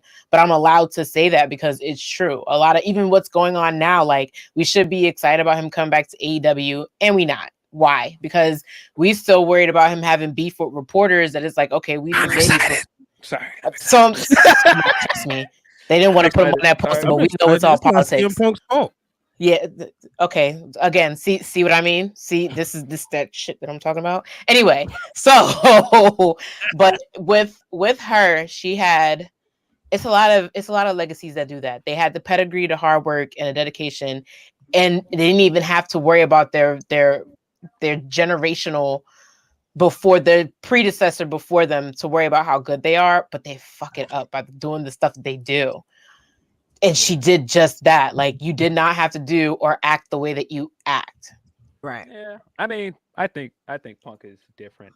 I despite everything people say about the guy at the moment, despite how polarizing the guy is, I don't think you could change his legacy with ROH. I don't think you could change what he did with WWE. I still think he's still one of the most well-known wrestlers of all time. Like, I don't really agree that his legacy is getting tarnished, but it depends on who you ask, of course. I mean, yeah, like I said, you get people that are just like they look at the stuff he's doing now and they're like, oh, the guy's garbage. But I'm like, okay, so you're just going to throw away, which is what fans do. Like it could take you. Yeah. You could be in the ring until your arm falls off, but We're if you call fickle. somebody. Yeah, but if you call somebody the wrong name, you're gonna hate them automatically. That's how we are. That's just how we are. Some of us roll with the punches, and that's why I feel like happened with her, because I've heard as much bad. I've heard good stories about her. I've heard about all the great things, and she's opened doors even with before she can even get on WoW. Like the work she was doing anchored WoW around her, which is around her, because she literally found some of the talent. She was like, I've seen this person wrestle, I've seen this person wrestle, I've bring them on, bring this person on. This person I know does good in Texas. This person I know is very famous in LA. This person is straight from Mexico. Like if you look at some of the WoW women now, she's anchored for those women. But because there's certain things, I don't know how she's coming across vocally. I don't know whether it's how she's saying it. I don't know whether she's tossing the whole, how she's wording it. It's just something about her. She always has an issue. Like she's always going to have an issue. And I feel like if you can get past your issues, you don't have that problem. But some people's egos don't let them get that far. And to me, like I said, to me, she was good in Impact. She's great in Impact, but yeah, she had an all-time run with Impact. That's the only reason why I mentioned her, because I was like, that's probably the only conversation it's hard to keep her out of when you look at like the best knockouts. Like, because I mean, she's won the world title there, so it's kind of hard to leave her out of that conversation. But somebody asked me, "Oh, Angelina Love, but no Velvet Sky." I enjoyed Velvet Sky. I enjoyed her. What I didn't like what they tried to do with Velvet Sky is they try to make her second to Angelina Love. And I didn't appreciate that, because there was a point where when you say back and forth with the knockout champion, it was her and who did we talk about on the last fan club that was in WWE that went over and made a killing in TNA? Brooke Tessmacher? Yeah, like it was a yo-yo between the both of them. And I'm like, so you're not gonna, like, you got ODB, you have all these other women up there, and they were just like passing the belt back and forth to her. And I felt like they were doing that in the runs of they wanted to compare her so much to, I guess, their version of Michelle McCool, and I didn't like that either. Because they started doing it the same time that LA Cool was going on. I'm like, no. Like Velvet Sky is much better than that. And she kind of had to prove her whole, like, I'm not just a pretty face or a pinup girl. I'm a wrestler too. And I'm like, come on, like, we've seen this. We know you know how to wrestle. You can't sell me this story. Like I remember watching you in Ring of Honor when Ring of Honor didn't have women. Like you can't fool me. Shout out to Philly on that note. Sarah Del Rey, man. Sarah Del Rey. Wait, is this true? The beautiful people in Lake Cool had beef? They said it was a steal off the beautiful people. Like what they said, what Lake Cool was a steal off the beautiful people, but it was different. Hey, I don't really see the similarities. But... yeah, it was different. Oh. Lake Cool was more fans working themselves into a shoot as per usual. Like the beautiful people were like pretty girls who can kick your ass. Like Cool, they were taunting people. Like they were picking on people to overcount themselves as being the best. Like Piggy James was their thing. They were bullies. The beautiful people, they were just egotistical. That's the difference. Got you. I do and more like Divas era shit that's like underrated and doesn't get, you just have to compare each other, just like all the black wrestlers. Like once Jade Cargill hit the scene, she's trying to be Bianca Belair, and then that whole argument that they pushed Bianca Belair because Sasha Banks made black wrestlers marketable or some shit. I hate that. I hate that stuff too. Like why can't they just be different? Call yourself a wrestling fan if you're just gonna pigeonhole every one that seems the same. Like you're doing the business a disservice by doing that. It sucks. Let them know, P. Talk to them, sis. It does. And people were shocked. Somebody hit me with it, direct message on Twitter, because they were shocked that I admittedly opened that men were into ODB. I'm like, yo, people were into ODB. Like, it's something about them calendars. It was Thurston. Like, it was Thurston. I went the photos. It was the muscles. Yep, got my attention. It was the boobs. Come on, like everything.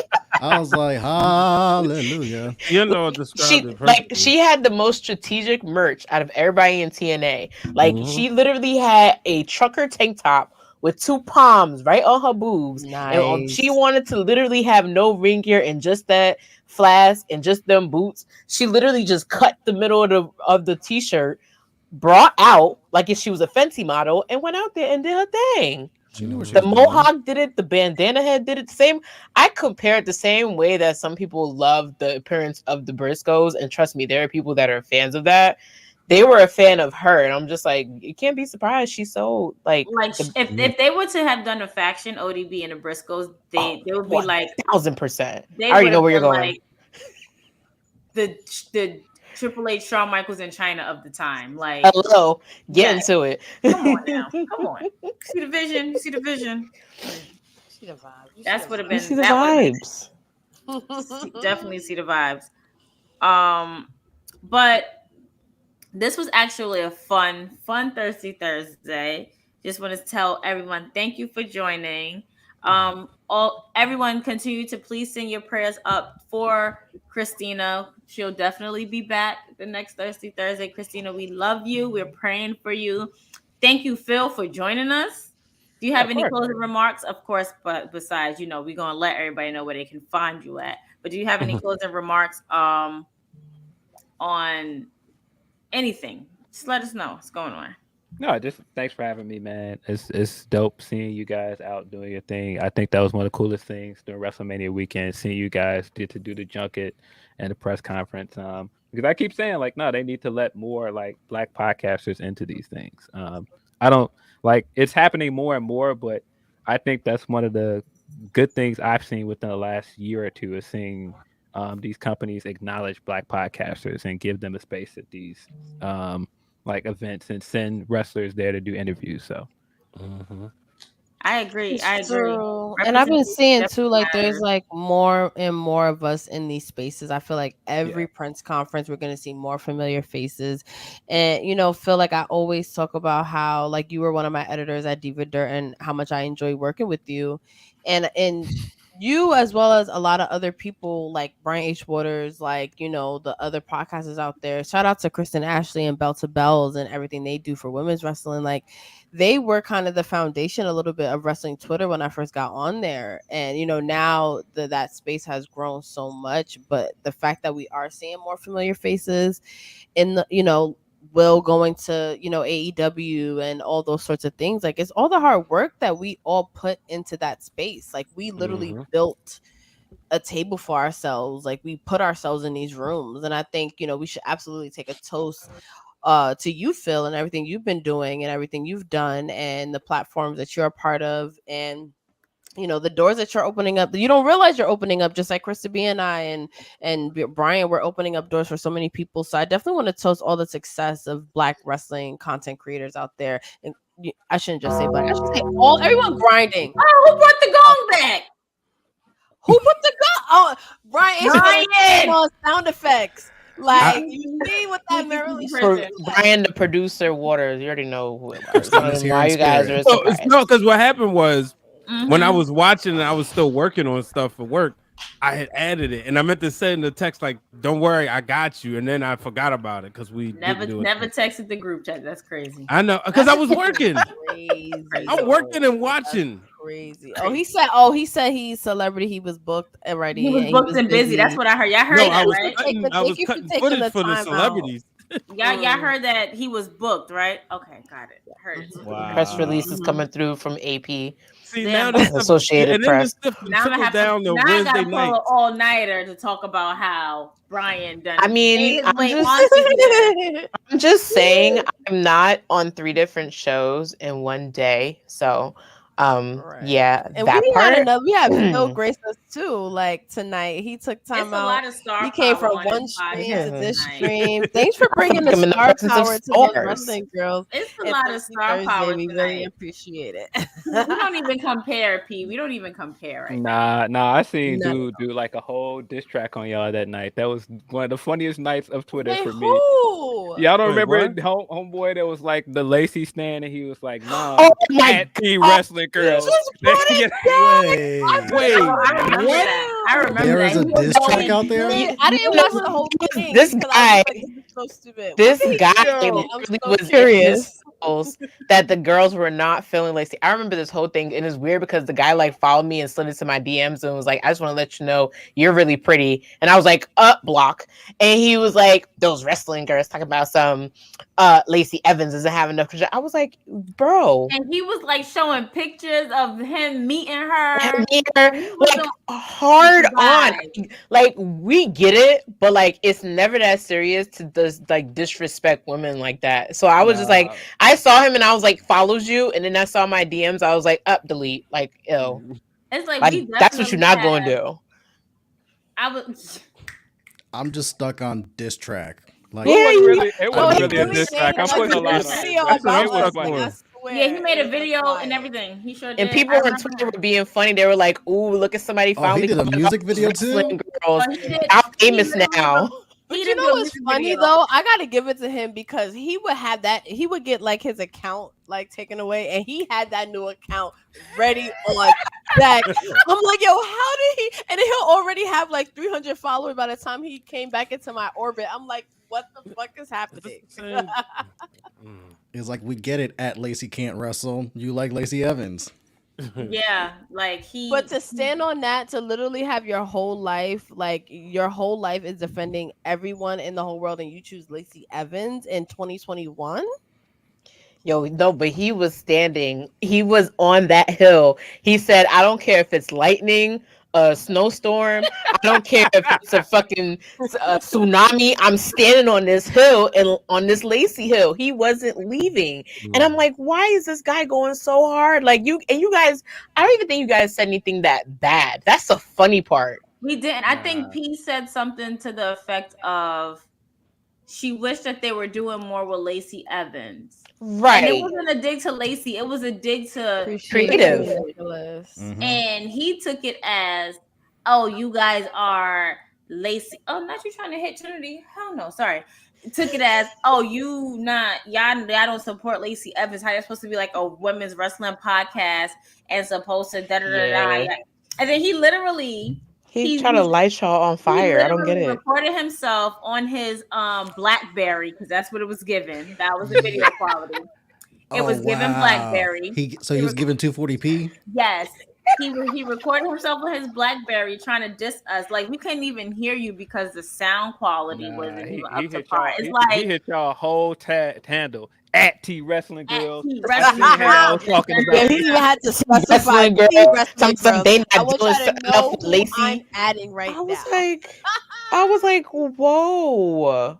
Like, it was a mess. Like, I hope that you still in the basement using Wrestling all Twitter the is a jargon mess ever, now, but okay? it was always a mess. Now that I think But about it, look at where you guys are now. Like you're Yeah. like, look at where y'all at now. Like, come on. All I'm picturing is him in front of a camera wearing an unwashed Lacey Evans shirt, like Birdman in a Breakfast Club. Like, put some respect on Lacey's name. I ain't gonna say it no more.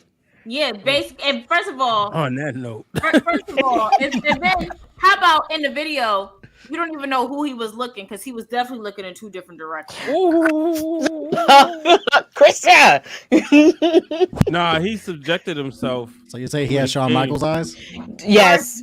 No, We're- Shawn we're- Michaels look inward. These was that way. We're like, us clarifying what type of Listen, you open Pandora's box and you know I'm gonna feel it. You know I'm gonna feel it. Or you know I'm gonna empty listen. it. So I please. just want to thank Comfort. Phil Lindsay. I just need clarity on the music video and the diss track. That's all. Yes, This is it. new I'm information. gonna try to dig it out actually because I never fully watched it. No, don't I'm listen. sure. I'm don't sure give that him my account life. got killed. So I'm sure. It's Right. not anymore. Yeah, Right. do not give this man. All right, Nicholas. I'll be nice. Okay, I'll be nice. I won't.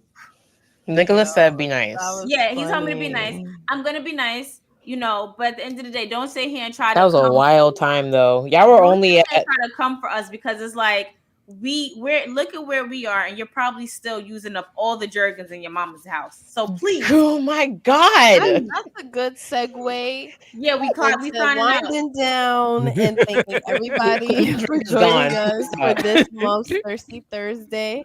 I want to thank Phil Lindsay of Grapsity for joining us. I can't believe this is your first time on the platform. I hope it's not your last. Definitely not your last. We really enjoy having you and getting to know you a little bit more.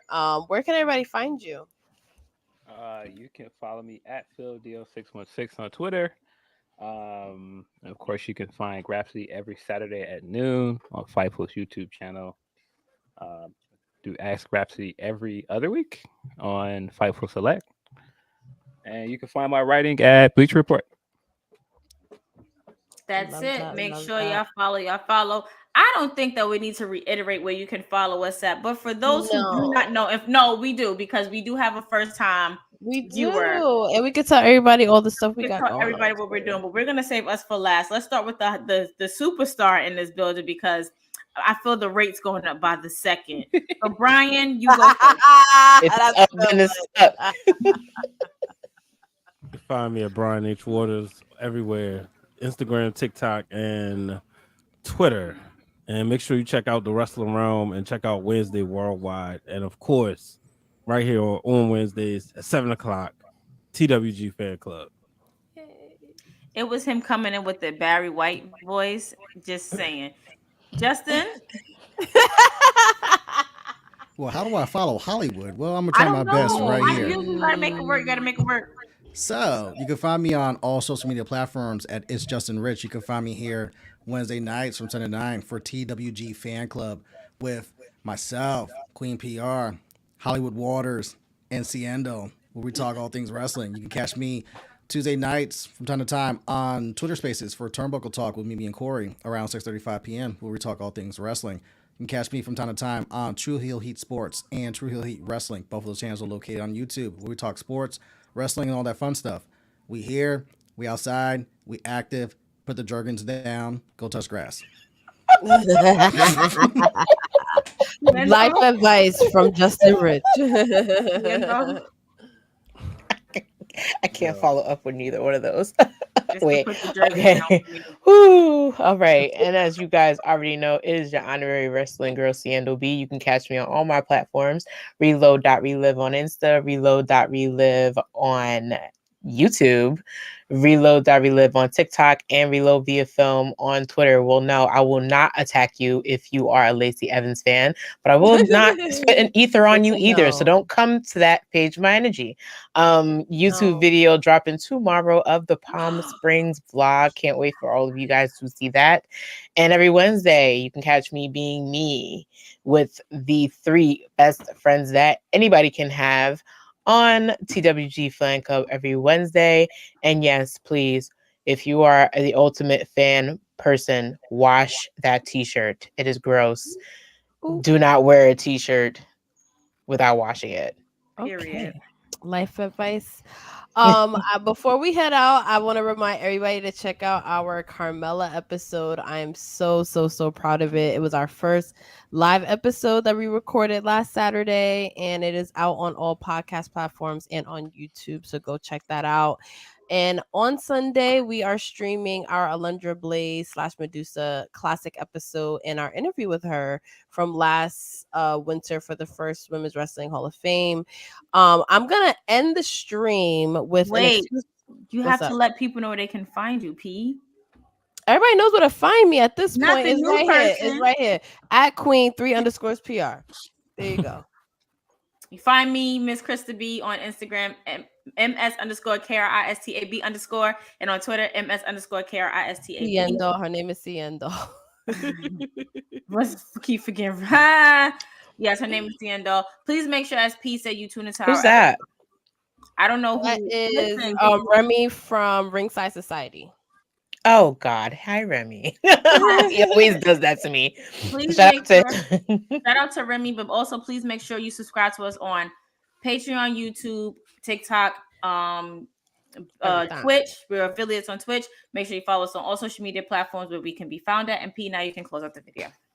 So I'm just gonna thank everybody for joining us. Our next Thirsty Thursday stream is June 8th. We have a very special guest. Just stay tuned at those Wrestling Girls. We have a lot going on. And I'm gonna end the stream showing a never before seen pic. I just seen it in our back.